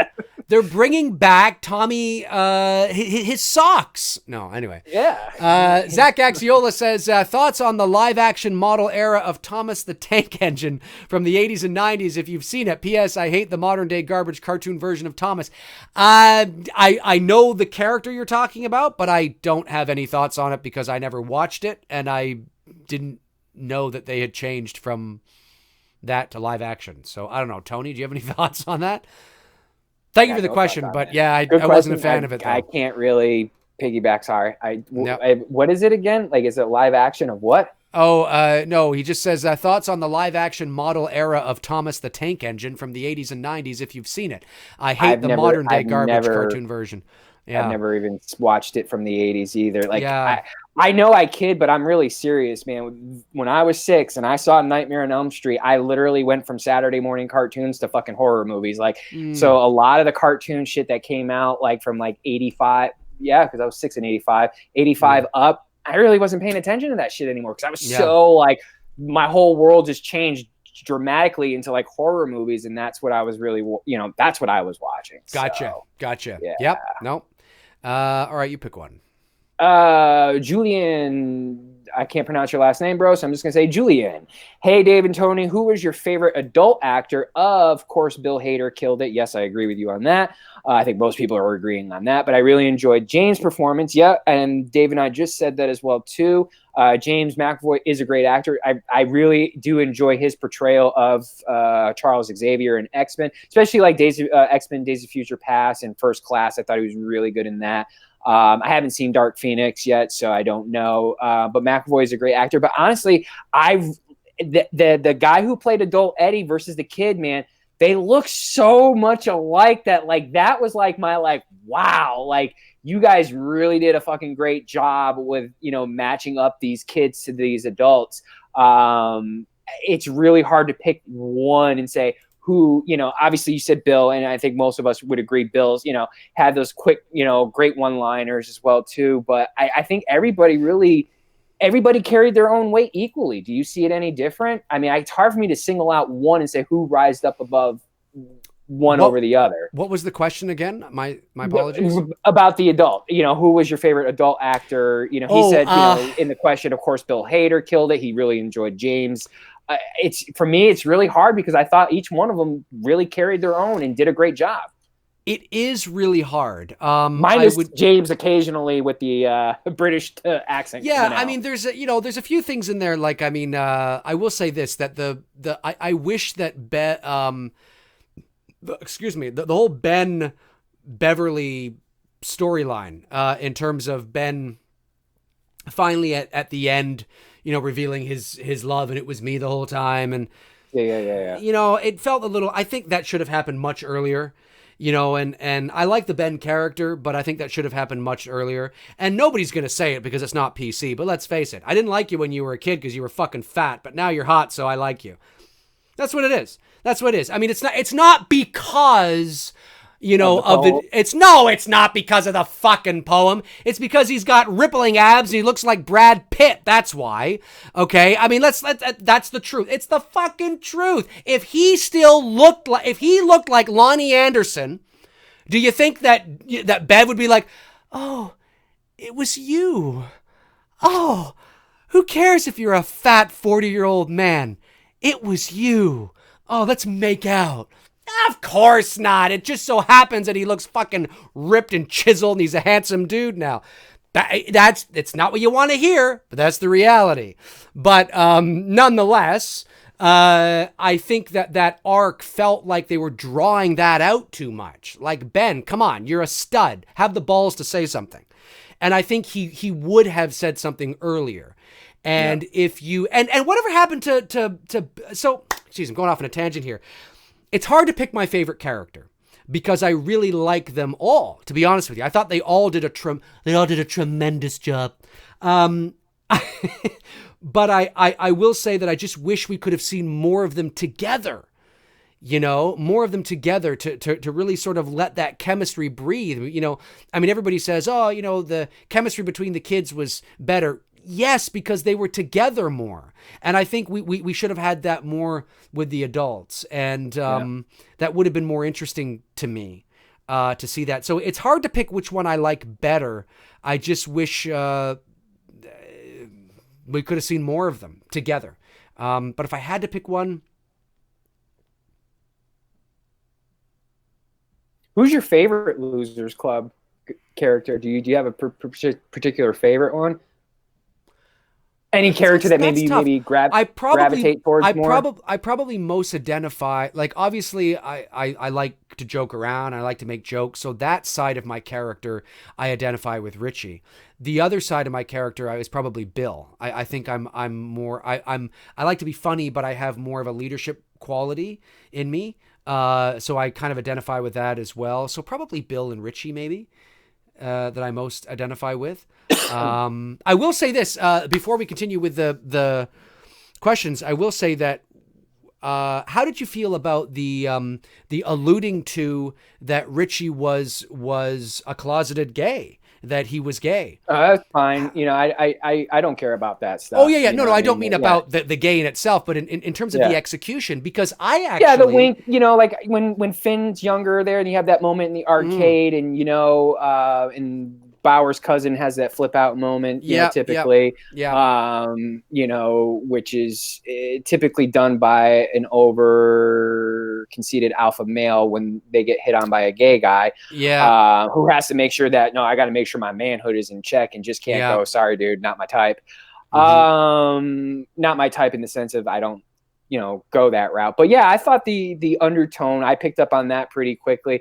Like that stuff doesn't bother me. I don't, like it's 2019, you know what I mean? Like, no. I don't care. The idea of him being gay doesn't bother me. What I found interesting was it almost went over my head. It was almost too subtle. Because I have to admit, at the end of the movie, maybe I'm just fucking dumb, and by the end of the movie, I was like, let's get the fuck out of here. But when Bill Hader is carving, right, R plus E, there was a part of me that thought, well, he was just doing that because they were buds.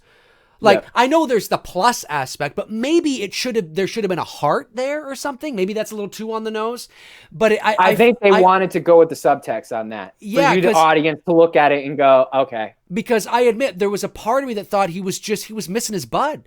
Because out of all the losers, he most identified with Eddie because Eddie could match him in quips, right? And joking. It was like, they were jostling with each other, and at the end he was so sad that his buddy died, and he's just like, me plus Eddie, man, buds for life. Me plus Eddie. But I have to admit that that's what I thought at first, and then. When I was sort of reading more about it afterwards, when I got home, I was like, Oh, and then I was thinking back to sort of the subtle hints. I don't know. I think maybe they should have just gone with it.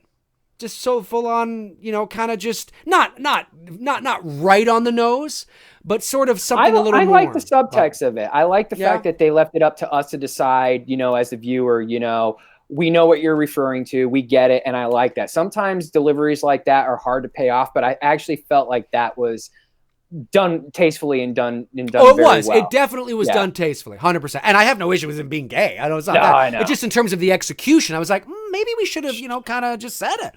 Anyway. I tend to lean more towards, like, I can definitely identify with Ben, and the hopeless romantic and, falling for the hot girl that's out of my league that I have no chance in prayer with, that's well, definitely Ben does now. Yeah, well, Ben does now, right? After he's got, 10-pack abs and shit. So I definitely found myself, Ben definitely being someone I can identify with. The leadership role qualities of Bill, absolutely. Maybe not so much the humor of Richie, but like the sarcasm of Eddie. Definitely the sarcasm of Eddie is very much in my personality. And sometimes I don't even catch it, and I know I could offend someone and not intentionally meaning it to be offensive. That is the great writing of Stephen King, because there's in each one of the losers, there's part of us, and that's what's so great about it, is that we don't just identify with one character. There might be a personality trait with one character that we identify more with. Well, I'm most like this character. I'm most like that character. But there's other character traits in terms of their personalities that I also identify with. Sure. I'm also for those of you that may not know, but I'm a hopeless romantic as well. I like that, kind of thing. So there's part of Ben's character that you identify with. And then there's part of, but I like to be the class clown. There's Richie. I can be a little sarcastic. There's Eddie. But you know what? I like to be kind of a leader. Oh, there's Bill. I mean, that's the brilliant writing of these archetypal sort of personalities that's why we are drawn to these characters, is because everybody can identify with them on some certain level. So yeah, hard to answer, but great question. A couple super chats came in. Let's see here. Aunt Dota, thank you for the super chat. Much appreciated. Says, Dave and Tony, my brother, and I love your channel. We watch and listen all the time. Jerbees. That's right. Yeah, that's a thing from one of my hate mail videos. Well, thank you so much. We really appreciate you watching. Thank you for the super chat. You rock. The other super chat that came in was PC Pierce. Thank you, PC. Says, what actor, alive or dead, will never have the opportunity to play the Joker? Well, obviously, if they're dead, they're not going to have the opportunity to play the Joker. Would I like to have seen the role? I stopped too soon. Robin Williams for me. To play the Joker. I don't know. That's a good question.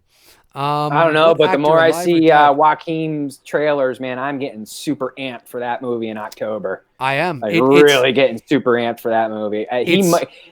Too soon. I don't want to say it, but he could possibly end up being my all-time favorite Joker, and that's very premature to say. And I totally get that. But what I'm seeing right now, I'm fucking loving every minute of it. I'm gonna say William Dafoe. That's a good one. It's not bad. Maybe not now, because he's in his 60s. Is that because he just did the movie with the new Batman here, The Lighthouse? No, just because he's got one of those faces. Faces, okay. and he's a great actor. That he happened to do the movie with Pattinson. Yeah, and he's a great actor. Joker looks great. And it premiered, of course, at the Venice Film Festival to rave reviews. It is having its TIFF premiere tonight in Toronto. And I am actually in 15 minutes. In 15 minutes, I think it's 9 p.m. It's having its TIFF premiere, not the world premiere, but it's TIFF premiere. So everybody in the in the biz is down there tonight. So I am definitely looking forward to seeing what that is going to be. I tried to get tickets for it, but sold out like I can imagine. I mean, that's very fast. The hype that this movie's getting, and just the more just even interacting with people on Instagram about it. And, people have even asked me, would I ever consider doing that as like a photo shoot? And absolutely, if I can find the right person to give me that type of look, totally would fucking do that in a heartbeat. Because I just feel like with Joaquin, we're going to get a Joker that I think a lot of us have been waiting to see. Ledger got close to it, and he won an Academy Award for it, and great fucking performance. And Jack is Jack. I love watching, Tim Burton's Batman and Jack's portrayal, but I think we're going to see something really special here that we don't get to see in a movie that often, which is an absolutely fucking stellar performance. And Joaquin, I mean, it's fucking Joaquin. It's fucking great. Absolutely. And I think it's important for people to remember that it's comic book movie in its principle, in terms of that it takes place in Gotham, and of course you have Batman's dad there, Wayne, whatever his name is. I forget his first name though. But I almost said Howard, but I don't think it's Howard Wayne. No, he's in it. Okay, fine. But people have to remember that, like I said last week on the show, it's a character study. They're using the character Joker to facilitate this character study on mental, health and what happens to an individual that the character that he's hated by society. He doesn't win, and then he rises. But you can do that. You don't have to do that with the Joker. The Joker is a character that you could do that with. But don't go into the movie thinking you're going to see a Batman movie, and this is a comic book movie with thousands of Easter eggs that ends with a setup to a Batman movie. No, and I don't even want to see any of that. No, but it takes place in Gotham, and you're definitely going to get the setting. But this is it's a psychological thriller, that really at the end of the day is a character study. They're using the Joker.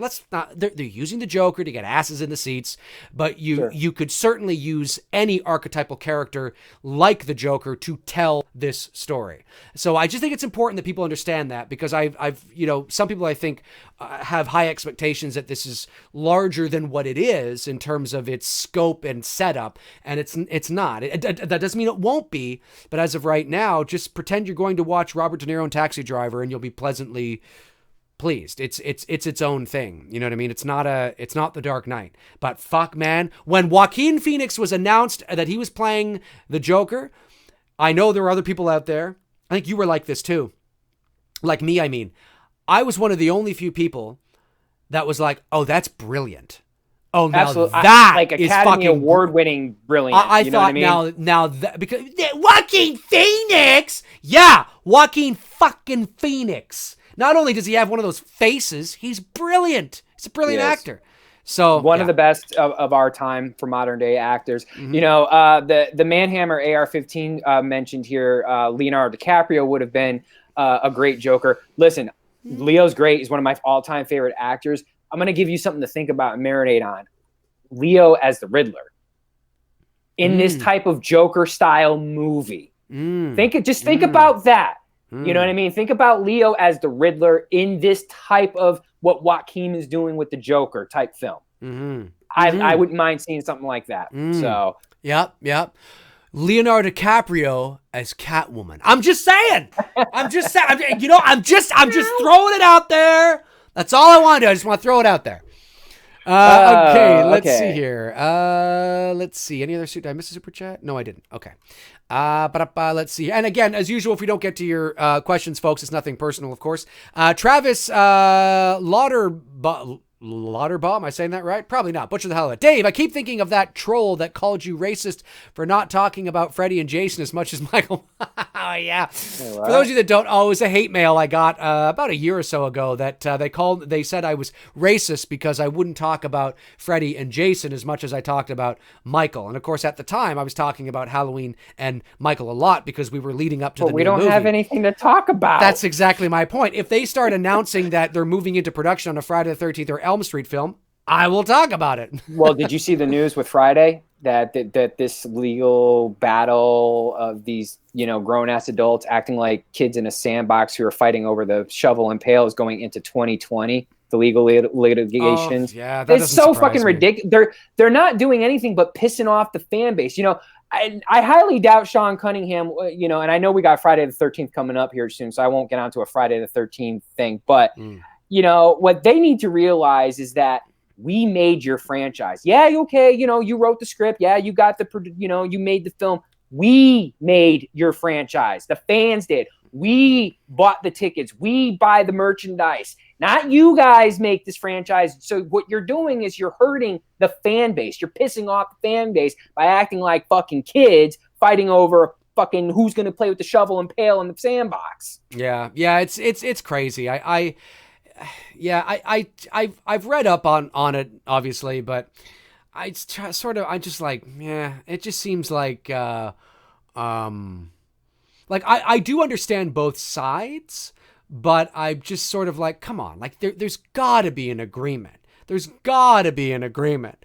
Like, just work together, guys. Like, Jesus Christ. You know what I mean?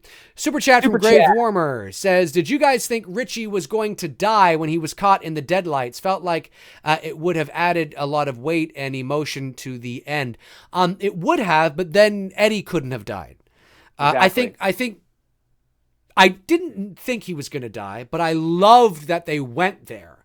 Finally, it was like, oh, okay, finally there's like I'm seeing an adult character, get beaten around a bit, Sure. I liked the scene when he's there and his eyes are all, I love that shit. I like the way that they illustrate that in this new series. I like that they did it with Bev as a girl in chapter 1. And I like that. I like what they did with Richie in chapter 2, but if they had killed him, does that mean Eddie is still going to die? And if he dies, then that sort of ruins the arc for the Richie character. So, I don't think they would have done it, because then they'd have to figure out another way to bring something like that to an end. Agreed. All right. Let's see here. His TTO is Pennywise Mount Rushmore status? No. Like Pennywise falls in line with, if you've ever been to Mount Rushmore, how they've got Sitting Bull and a couple other little things that are off to the side of the mountain. Pennywise would fall in that category. He wouldn't be, one of the main faces up there, like Michael and Jason and Freddy. And to some people, Ghostface could be the fourth one, or Leatherface could be the fourth one. It tends to go with one of those two. But the honorable guys down at the bottom of the mountain would be like Pennywise and Chucky and Leatherface or Ghostface, depending on who you're talking to in conversation. Do you agree on that? What was the question again? Pennywise being on the facade, the face of Mount Rushmore with the other guys. I wouldn't put him up there. No, I wouldn't put him up there. A nice little statue off to the side next to the mountain. Sure, yeah. No, I wouldn't put him up there. He's an iconic horror character, but I think we have to. I think there's different. It all comes down to what is the criteria. When we talk about the Rushmore of directors or the Rushmore of horror characters, well, what's your criteria? What are you basing it on? Pop culture, relevance? Are you basing it on box office success? Are you basing it on who you like the best? Are you basing it on, like when people say, who do you think would be on the horror? Well, I think Hellraiser would be up there. No, I don't think Pinhead would be up there, but based on what, right? I've only seen one of those movies, which is the first one, and that was it. Right, exactly. Like it all depends on what the criteria is. It's like when people ask me questions, maybe I take them too seriously, but I like to take questions seriously, because if somebody asks me a question, I like to give them the best possible answer. And that's why sometimes you'll see me go, I'm not sure. Like, it's okay to say I'm not sure, right? Sure. Because I don't want to say something half-assly and right? Well, I think it comes down to that fourth spot, because I think everyone's in agreement that the three of the four is Freddy, Jason, and Michael. Yeah. It's that fourth spot, who is it? Leatherface? Is it Ghostface? And like you just said, that's when it comes into the personal preference. You're going to have some people favor Leatherface. You're going to have some people favor Ghostface, Right. And you might get the stragglers who might say Chucky instead, So it just... that fourth spot always becomes it. That's where the debate comes in. And I think everyone's right in their own way. There isn't like one set answer. I have a preference. You have a preference, and people in the chat have a preference, and you're right for your preference. You're not wrong. Hellraiser, I wouldn't put in there. not even close, but I know he's an iconic character. I get it. I'm not minimizing his importance to the horror genre and the horror community and to his fan base out there. I would never minimize that. Right. I think for me, really it comes down, I think what people mean though, even though they don't realize they mean it, I think generally what people mean is that who would you put on the Mount Rushmore? What they're basically saying is they're coming at it from a place of who their favorites are, sure, but that's generally because of pop culture relevance, right? So really at the end of the day, on your Rushmore, you'd have, Michael Myers, you'd have Freddy, Right. you'd have Jason, and you might have, the second spot would probably go to either Chucky or Ghostface, right? And you can argue about those two. Leatherface as well, though. But again, when you talk about pop culture relevance, I mean, Ghostface is much more in the pop culture than Leatherface is. Again, we're talking about what has seeped in there. So, but I don't like you, but we're not talking about what you like. These are things we can quantify. These are things we can measure, right? And so, but it's a tricky thing, It's a tricky thing. Not necessarily the best. What's the most It's relevant? a great, I love that. It's a great question. I love getting into those types of conversations with horror fans because it's great. Everyone's comes at it from a different angle, and for the most part, those types of like the chat, the show that we're brewing up now, like the debate that we got into. I'm not going to spoil it, but what we're talking about doing of what's more popular is this one, and the reasons why I like doing those types because I think it comes from like you said, it comes from a personal point of view. There's no right and wrong answer, because there may be people in the chat right now that love Pinhead over Michael. I mean, that's not like I know, oh my God, who would love Pinhead over Michael? But no, there's diehard Hellraisers fans out there and they love him and they love that character. And there's nothing wrong with that. This whole world of oh my God, how could you put Hellraiser above Michael? How you're not a true fan? No, fuck that bullshit.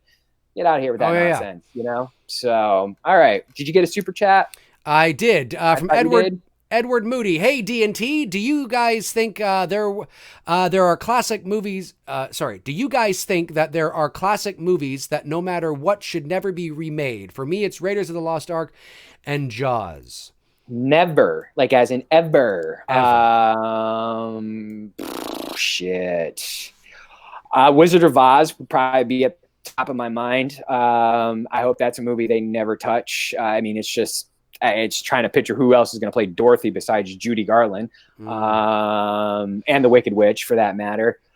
But as far as in the horror genre, no, horror I think is not untouchable. Horror will always be remade. It's just that type of category it falls into. But Godfather, that's one I wouldn't touch. Not Scarface. Because that's a remake of a remake that's being remade for the third fucking time.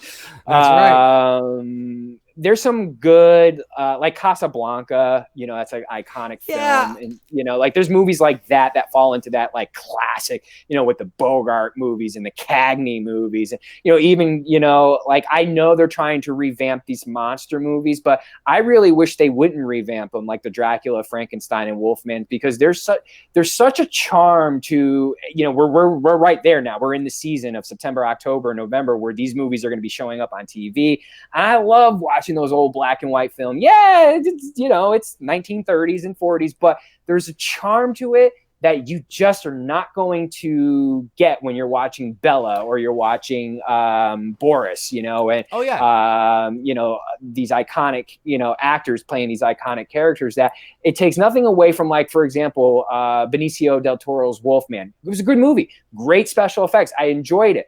But when I throw on that old 1940s Wolfman, I fucking love that, man. With God, what's his name? Who played him? Wolfman. Was it Lon Chaney? Was it Lon Chaney? Yeah, it's Lon Chaney, right? Chat room, help me out here. So. It's Lon Chaney. I can't remember. But yeah, so E.T., like the chat room saying there, I agree. That's the one you don't remake. Jaws, same thing. You don't remake Jaws. What the fuck? I mean, you could, but. Yeah, I think it comes down to just, I have very little confidence when I hear that Hollywood is going to be remaking a movie that it will be any good. I have very little confidence. Because there's so much incompetence. Right. But I will say that I don't think a movie should be untouchable. The question comes down to, why are we remaking this movie? can we remake this movie better today? Is the subject matter more relevant? You know, Sure. sometimes movies were ahead of their time. And maybe if we remake it today, the story is more, you know, culturally significant and it's more relevant. And yes, we have special effects galore at our disposal now, and we can, but, you know, we don't want to go, it just comes down to, can we tell this story better today and make it more relevant today for today's audience? And if the answer is yes, then why not? I mean, you know, I have very little confidence that a Jaws remake would do any better today than it did, you know, 35, 40 or 45 years ago. 45. Yeah, 45. like I don't think it would. You know, I actually think people would be very upset. Same with E.T. You know, it's just, can we make it better today? That's the question.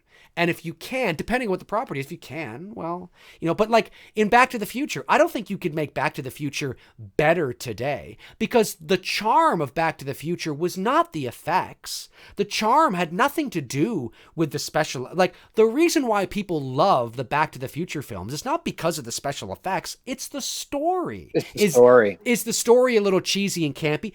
Yes, but it was supposed to be that way. It was almost like a stage play almost. The acting was very, you know, big, and you got the dad who's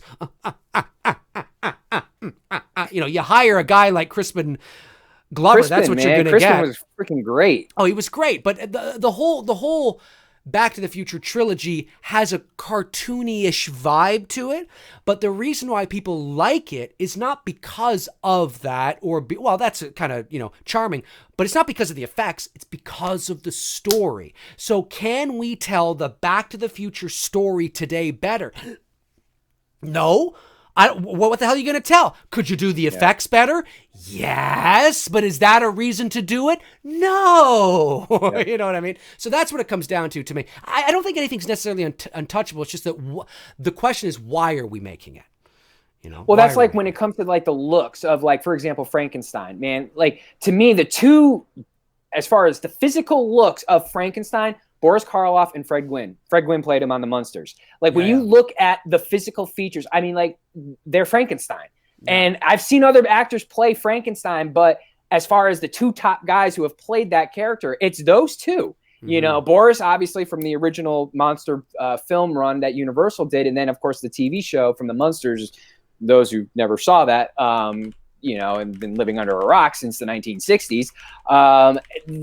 Frankenstein is such a difficult character to play. You've got to have certain physical features. There's a certain jawline, a certain structure. And when you look at Boris and you look at Fred, Gwynne, right, is his last name?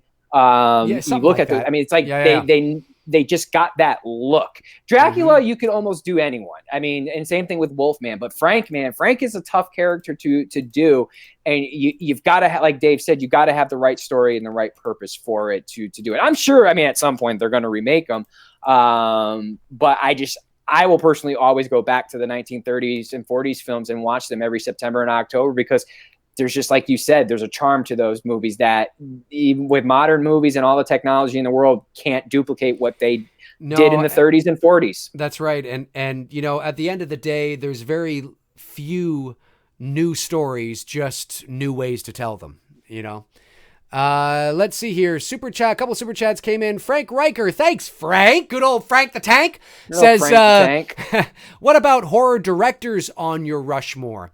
Well, see, there comes the same thing where it's like, what's the criteria? Are we talking about American filmmakers? Are we talking about Hammer films, Italian filmmakers? I mean, I get what you're saying. I mean, you know, you'd put, you know, Carpenter on there. You put Craven on there. Craven. You might even put Is Kubrick. Does he count? I mean, he did The Shining, but he's not. I wouldn't categorize him as a horror director. He's just a fucking great director. Yeah. I don't know if I'd put Kubrick on there per se. But then of course you got Dario Argento, the Italian filmmaker that did the original Suspiria. He's done some interesting films.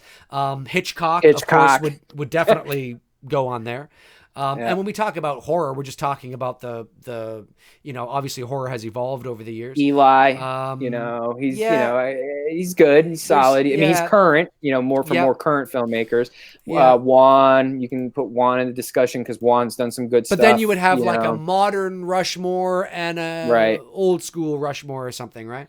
For me, it would always come back to Carpenter. But if I really, my list is very short and it's really Craven. If I really wanted to seriously put myself in the business and become a horror film director, I would just study under Wes Craven because he's just the master of telling a really great story. Going back to, one of his earliest films that he did, which was Last House on the Left, I still one of my favorite scary movies, and it's a very disturbing movie. And that's what I love about it. I love those types of movies where it just gets under your skin like, damn, man, this is intense. I like that shit. And Wes Craven was really good. I was just talking with somebody about that the other day about we could use a good Craven movie right now. It's like, we seem to be in that type of, quiet of the slasher. I mean, even though Michael's back, I get that, but something innovative, something new. Yeah, I feel like we're missing that right now. It'd be really cool to have Wes Craven alive and here with us to give us something, that's,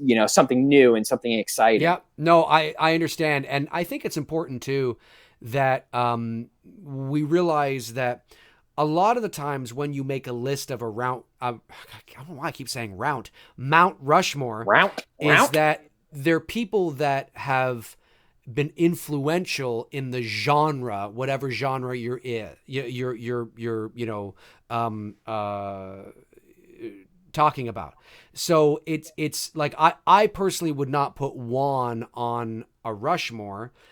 He's great today, but in terms of, what does Mount Rushmore really mean? Why do we have those presidents on there, right? What is it? What did they symbolize? Why? Sure. And it's all about the starting point. It's about directors or filmmakers or horror characters that have paved the way for what we have today. You know what I mean? So that's why. And Craven did that, and he's redefined the genre not once but twice. Exactly. So or three times if you go back to Last House and then Nightmare and then Scream. Right. When you talk about just a directing Rushmore, I would put your Kubrick up there. I'd put your Spielberg up there. Sure. And then some people are like, what about Nolan? It's like, no, because without Spielberg and Kubrick, there'd be no Nolan. No Nolan. And that's why it's important that Nolan might exist on some other modern list or something.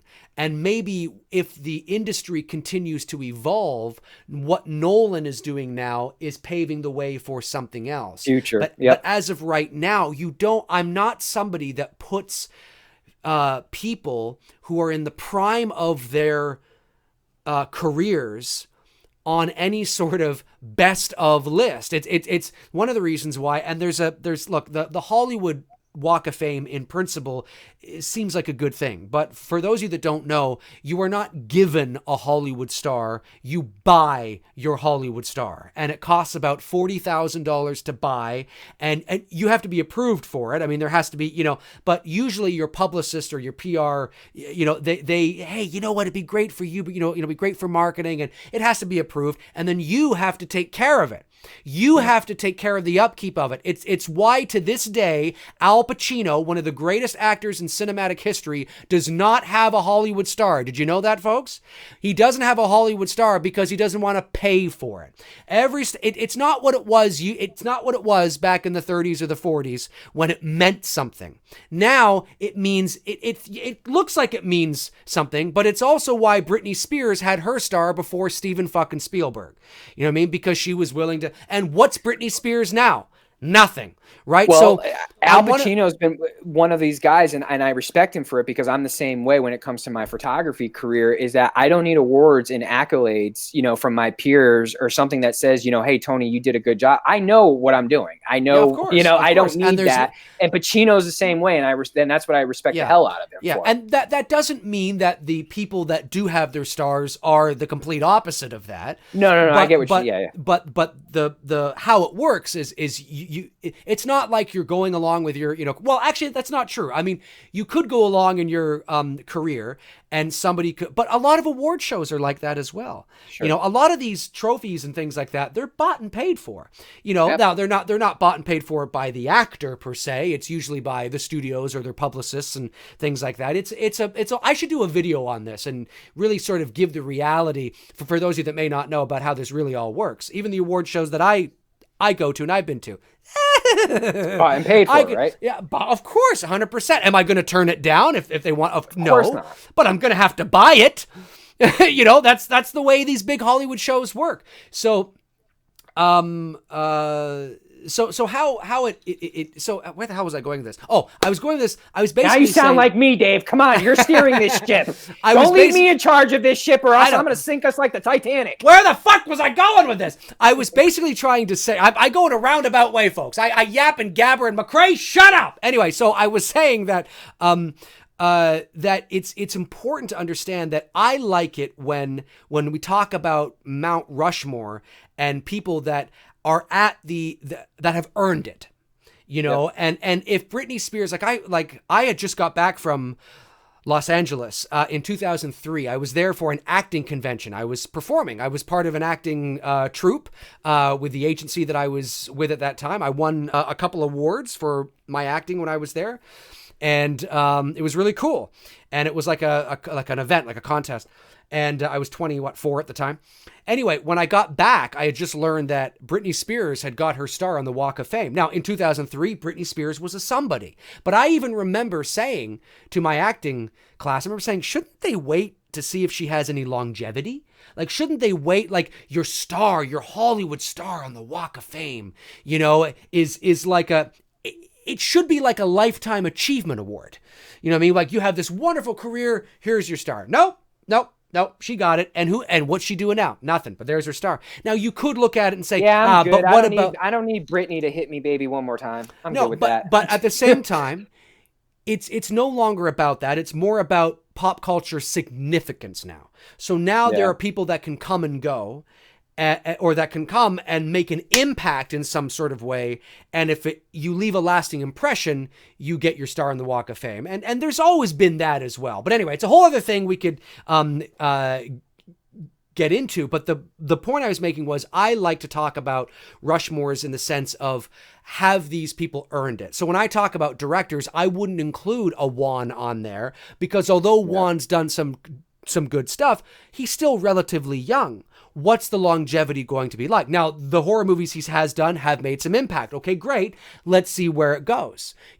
Spielberg changed the face of cinema. He changed the face. He changed how we watched movies. He gave us summer blockbusters. Stranger Things exists because of Spielberg. Back to the Future, Poltergeist. He didn't direct those movies, but but I'm just saying that he is a cultural game changer.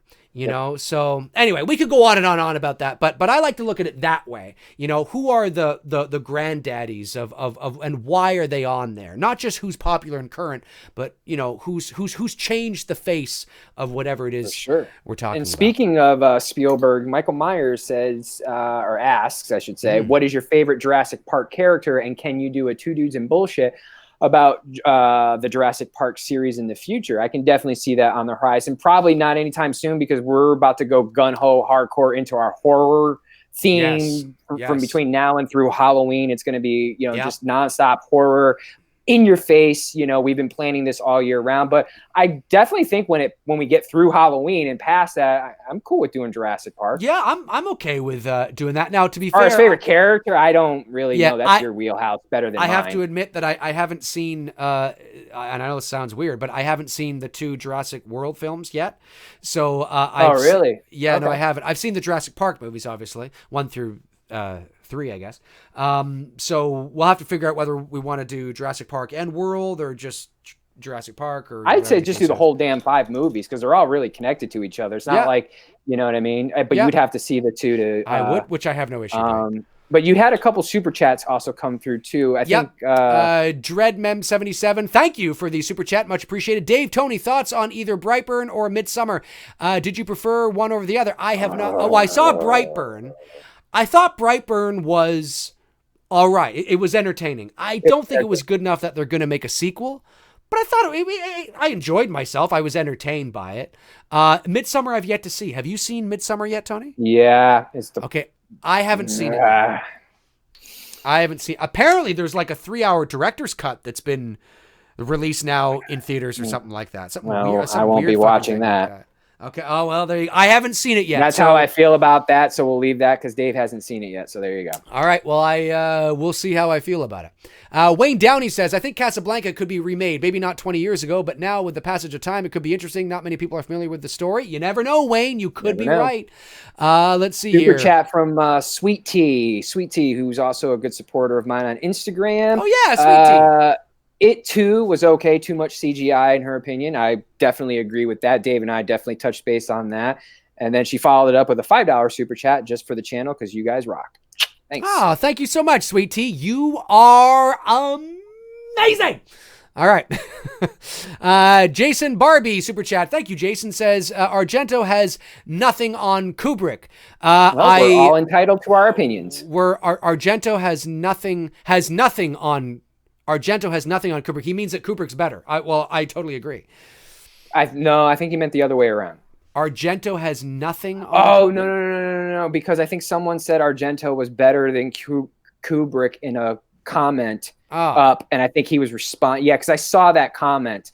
So yeah, I agree with what he's saying. Argento does not have anything on Kubrick, and for the person who said that Argento was better than Kubrick, I don't think responding to that, saying everybody's entitled to their opinion. Yeah, 100%. I think Kubrick is far, but it takes and I'm not knocking anybody in the chat. This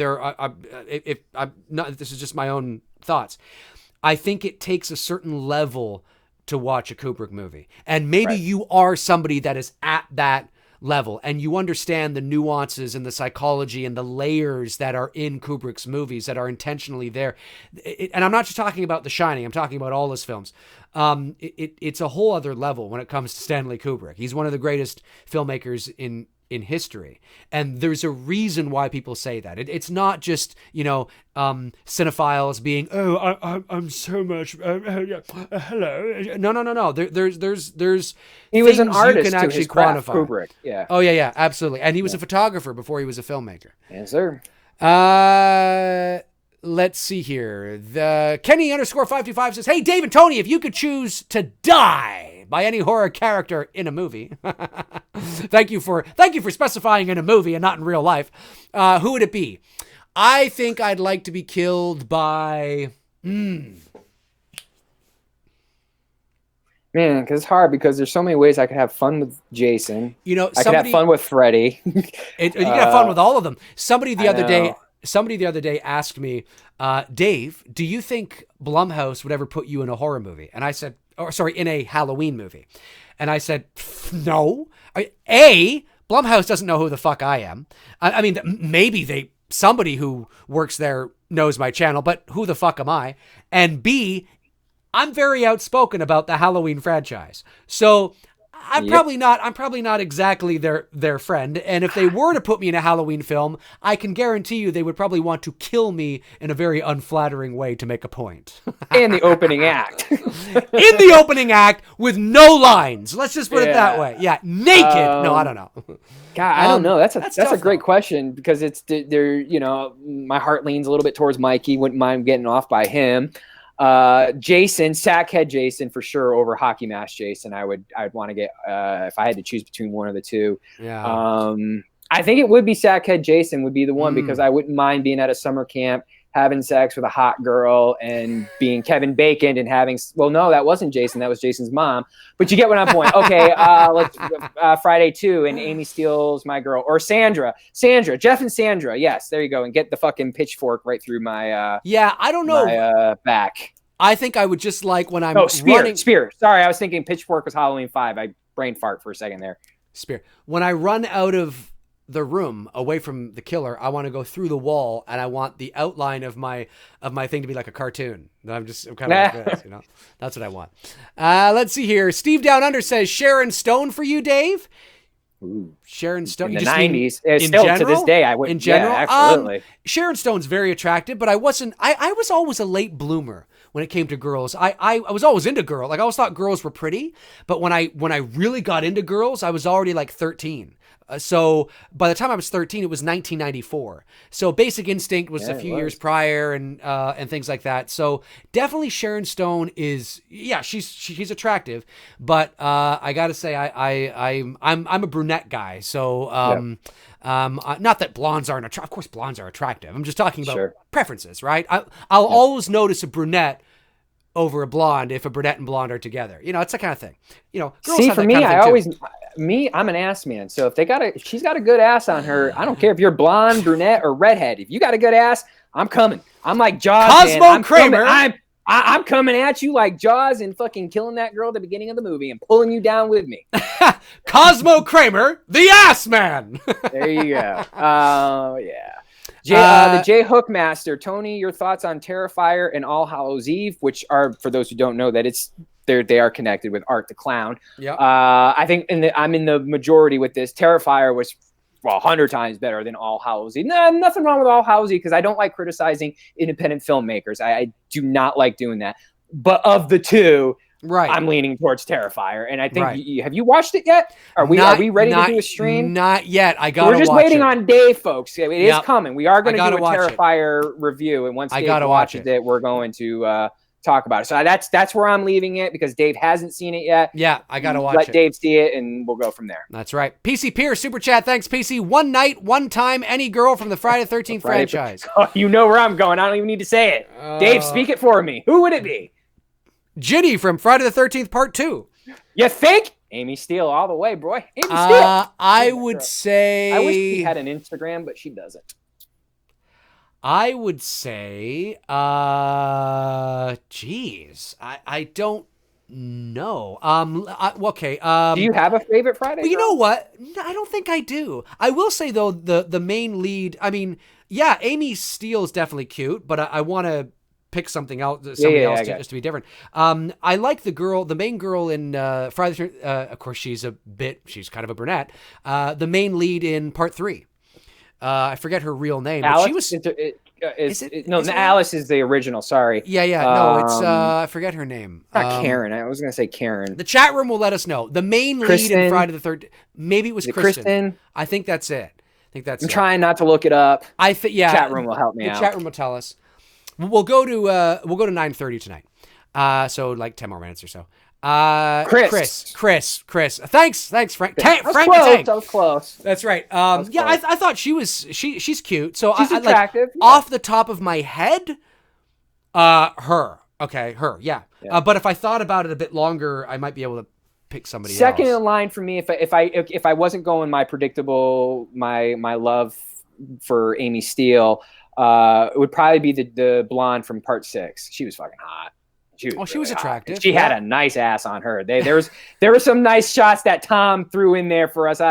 One day, if I ever meet Tom McLaughlin, who directed, for those who don't know, he directed Part 6, and he's got a script apparently for a sequel to that. Yeah, he does. He does. I will personally thank him for those ass shots of the blonde from Part 6 because they were nice. Yeah. She got a nice booty on her. All right, let's see here. Cody Gaming 238724 says, Dave and Tony, what would you guys think of an It prequel movie, maybe set in colonial times? I'm not interested. No, not interested. Did you hear about Robert Englund though? How he England said how he wished he would have done a Freddy prequel back when he was younger. Yeah, I mean, Freddy's a character that you could do that with because his backstory is not supposed to be shrouded in mystery. Right. It doesn't affect any backstory you tell will always affect, what is known, but he's not like, he's not the foundation of his character is not an enigma like Michael Myers. So you could tell a backstory with Freddy, but it could be intense and dark. It could be very intense and dark, but I'm not particularly, I don't really care if there is one or not. Yeah.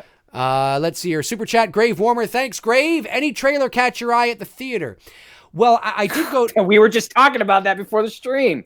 I went to see, of course, It Chapter 2 Saturday night, late show. Funny enough, the Black Christmas remake trailer did not play in front of It Chapter 2. I thought it was Played going in front to. of mine. Yeah, well, I hear that from people down in the States. I don't know if it's just up here or whatnot. Yeah, well, you guys, we That's guys what know I how think I feel of Black about that. Christmas. The Rise of Skywalker trailer played. Of course, I'm excited to see that. Not just based And then on the that trailer, stupid movie, I forget the name of it, where the app that tells you it's going to die in a certain time. And I just sat there and I just like, we have sunk this low with creativity in horror films that we're doing a movie with an app that tells you when you're going to die and Father Death comes and kills you. Like, what the fuck? Was that a That was a trailer. That was a trailer for a movie. I don't remember the name of the movie. called? Somebody in the chat help me out. What was the name of the movie? If you've seen it, if you saw the trailers. I saw, and they played the Joker trailer as well. And the Joker. Well, yeah, that was fine. I mean, but they played that one. They didn't play the Black Christmas one. They played Rise of Skywalker, Joker. Obviously, the Joker looks fucking amazing, so I'm looking forward to seeing that. The Rambo trailers haven't done much for me. I just want to see it because it's nostalgia and Rambo. But the trailers haven't made me go, whoa, fuck. But Joker trailer has me excited. I will say that. That's the one recently that's got me really excited. Let's see. Worst crowd theater experience from Frank Riker. Super chat. Thanks, Frank. For me, it was the first Insidious. There wasn't a crowd there. It was me killing time between voiceover sessions in downtown Toronto. So I went to the theater, I watched Insidious, and there was a girl behind me that was constantly kicking my chair. And it was just fucking annoying. So that mine would have been the 2000, and this cemented me from now on going to see movies usually like on a Monday morning or Monday early afternoon. Was Halloween 2018. I just had this inconsiderate people texting and chatting. We were going on a Friday night, and I finally just looked over and was like, I'm not doing this ever again. I will go see movies during the day because, you know, you have to remember when we were growing up, man, we didn't have cell phones and shit. So there was nothing distracting in the theater. People went, you paid attention, you saw what was going on. Now, man, with today's, you know, look, and I get it. It's their youth and it's teens being teens. And I'm not going to come down on them. Cause look, I was a teenager once too and did my fair share of shit. But, you know, you're not in your home. You know what I mean? You shouldn't be talking. You shouldn't be sitting there texting and shit. You're there to watch a fucking movie. Yeah. And from that moment on, I've just made a conscious decision to go see movies during the day. And get like today, got the theater to myself and kicked back, relaxed, and was able to enjoy it. And my best theater experience though was Home Alone. That was my best. I remember that to a T because the crowd was so into it. Everybody was laughing, and it just did that to me. And I was there with my buddies, and I think it was the first movie that we saw on our own without parents. You know what I mean? That's very cool.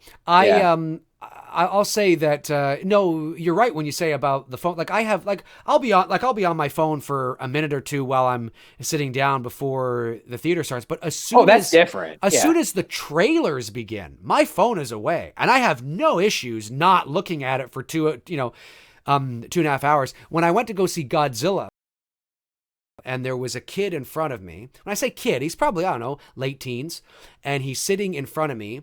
And he's on his phone. Not a big deal, right? The trailers start. He's still on his phone. I'm like, okay. You know, I'll let it go because it's not really distracting me at that moment. Even though I could have said something like, okay, I'll let it go. The movie begins. He's playing some sort of fucking game. He's paid to be there. He's playing some sort of fucking Candy Crush game or whatever it is. And the movie begins. The Warner Brothers logo comes on, you know, the screen, the music begins, and he's there, and he's sitting there, and he's like this. So I lean over, and my voice, my mouth is like right here, right? I'm leaning over, and I'm like this, and all I say to him is, "You're gonna want to put that away." That's all I said is, "You're gonna want to put that away." Just not, hey buddy, can you put? I was like, you're gonna want to put that away. Like, did he say anything or just... No? He just looked at me and went, and he put it away. He put it away, and I'm like, okay, you know, before the movie, no problem. During the trailers, Okay, all right, movie hasn't begun. When that movie fucking begins, you put that fucking thing away. You know, like I didn't pay to have your bright Candy Crush ass in my face. Anyway. Yeah. Okay, a couple more questions. Let's right. see.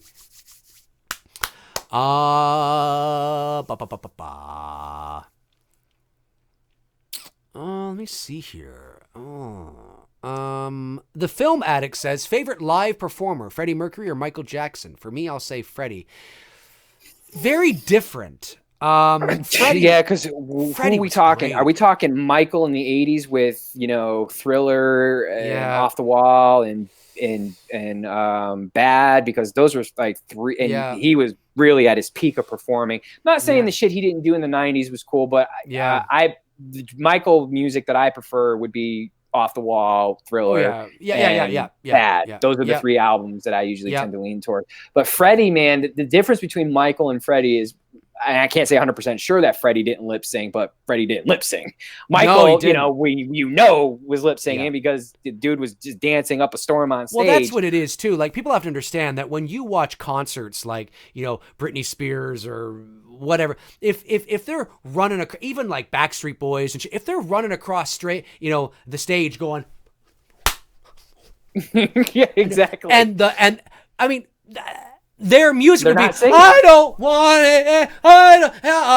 it. You can't sing flawlessly and dance up a storm. They're lip syncing. Freddie Mercury didn't lip sync. Right. That's and actually, he had range. Did he not? I stand to be corrected, but was it not true that there was a concert that they wanted him to lip sync at, and he refused to do the concert, or I'm not going to do the concert unless I can actually sing? Was that the Live Aid concert? I can't remember now. I can't remember. I know Kurt Cobain did that, and they ended up, that's one of the most iconic moments. They were over doing kind of like an MTV show, but it was overseas, and they wanted Kurt to lip sing Smells Like Teen Spirit. So he did something. They were like basically like strumming it really, really slow while Teen Spirit was playing super, super fast. Basically saying fuck you to the producers and shit for making us do this lip singing bullshit. That's funny. Because Cobain was really, he was the same way. He did not want to fucking lip sync his shit. Right. Yeah. It's hard to say. I mean, as an all around performer in terms of the spectacle, it's Michael Jackson, but Freddie Mercury is the one of the best frontmen of a band. See, Michael Jackson wasn't a band, So when we talk about 5. Well, I'm talking about when he went solo. Yeah, I got you. Right? I got you. So it's very different. I mean, Freddie Mercury was just, you very rarely saw that kind of energy from a lead singer of a band. Right. You know what I mean? So that it's its own thing almost. Whereas Michael Jackson as a solo performer, I mean, the dancing and the moves and it's just, I wish I could have seen him in concert in his heyday. He's undoubtedly one of the greatest entertainers that's ever lived. A little weird, but one of the greatest entertainers that's ever lived. All right, 2 more. We'll take 2 more. Woohoo Hollywood celebrity Dave and Tony. I read a few comments on Wolf Nards. No idea who that is. Halloween Kills video. Okay, so I'm guessing that's another YouTuber. And I think some people want Allison to fight Michael all alone on Halloween Ends. Do you guys want to fight Allison, Michael? Okay, do you want Michael to fight Allison or Allison to fight Michael is basically the question. Well, knowing how woke Blumhouse is with strong female leads, I mean, given the Black Christmas trailer, and everything else that Blumhouse does, that's in that all empower female role, I probably wouldn't be shocked if they did that. Honestly, it would just fit the formula of what Blumhouse does. Would I want that? I mean, I wouldn't be opposed to it. I mean, I don't want the obvious of what I think we're all probably going to get, which is a Jamie Lee Michael showdown. And what I don't want to see is them both kind of like dying off at the end, and like Michael releases the knife and then Jamie or Laurie's like I don't want anything fucking cheesy like that. It's tough to say, because you are talking the 3 leads are female, so it's hard to, get away from what I just said a moment ago, because your 3 leads are Karen, Allison, and Lori. Those are your strong female leads. And so obviously it's going to be some type of combination of either the all the girls get them like they did here in this first one, or it's going to be a one-on-one, Rocky Apollo moment, with Lori and Michael and, riding off in the sunset, or they might fucking catch us off guard and fucking Tommy Doyle gets it. Right. I mean, it's who the fuck knows? possible. I personally wouldn't mind something catching us off guard going, wait, what? Because we're all expecting it to either be Allison or Karen or Lori, that's going to be in the final confrontation. If they came out left field with Tommy or fucking Lindsay, I know most of us wouldn't agree with the Lindsay decision. If they came out from a left field choice to how to end it, I would not be against that, because I sometimes like to be surprised if it's done effectively. But I think we're all pretty much gearing up for a Lori Michael final showdown. Would you agree or disagree on that? Yeah, I agree with everything you've said. I mean, I think it's going to be Lori Michael no matter what. I just don't care. I just don't, I just don't know what to think about it yet. I don't care if I see Allison fight Michael or not. I know that's not a romantic answer, but I just don't. I know. I just really, really don't. There you go. Let me see here. We'll take one more.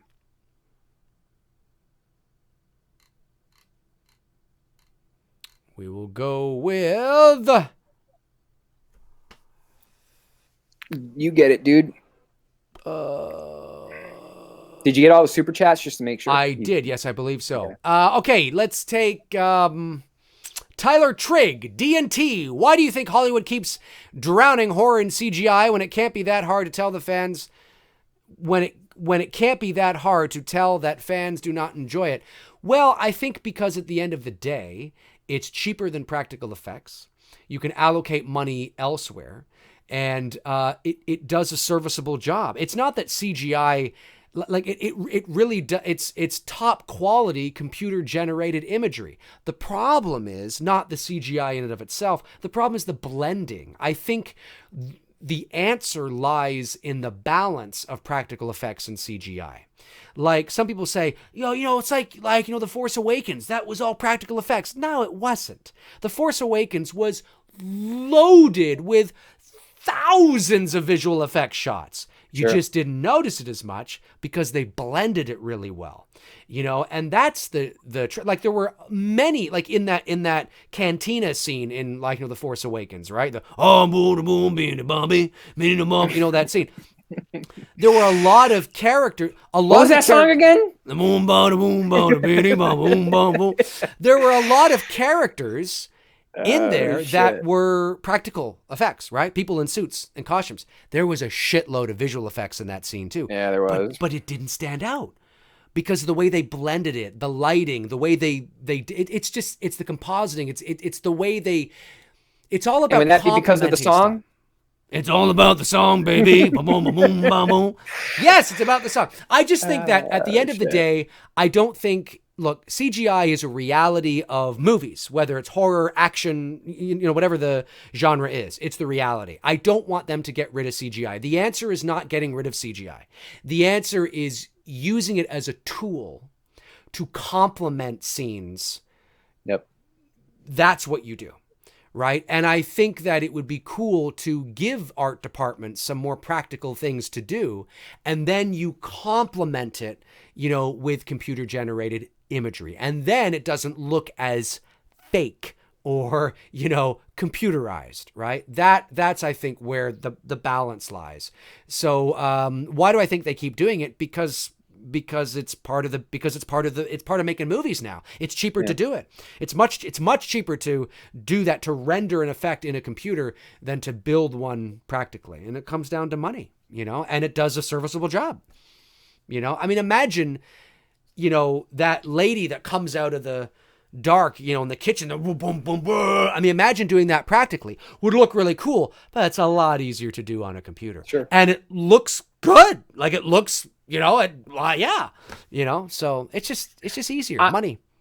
I'm the same way. I'm old school. I'm very practical. I mean, when you look at my photographs, I mean, look, when it comes to my photos, I could have easily just done all this shit in a studio under control lighting, and I could put grungy, abandoned bull, whatever in the background and create that effect. Or like the recent Michael picture that I shared with Michael killing the farm boy, right? I could have just easily done that on a sunny day and, take Photoshop the, sun, blue skies out and put in gray clouds.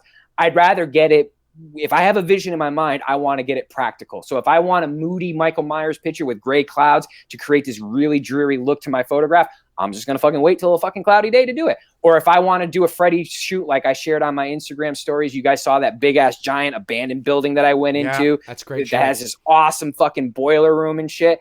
I'm just going to go into a fucking abandoned building and do it practical. 100%. I'm not going to fucking do it in a studio. Yep. So I think like what Dave said, it comes down to like, but there are certain things in Photoshop that I need to do to my images to complement my photos.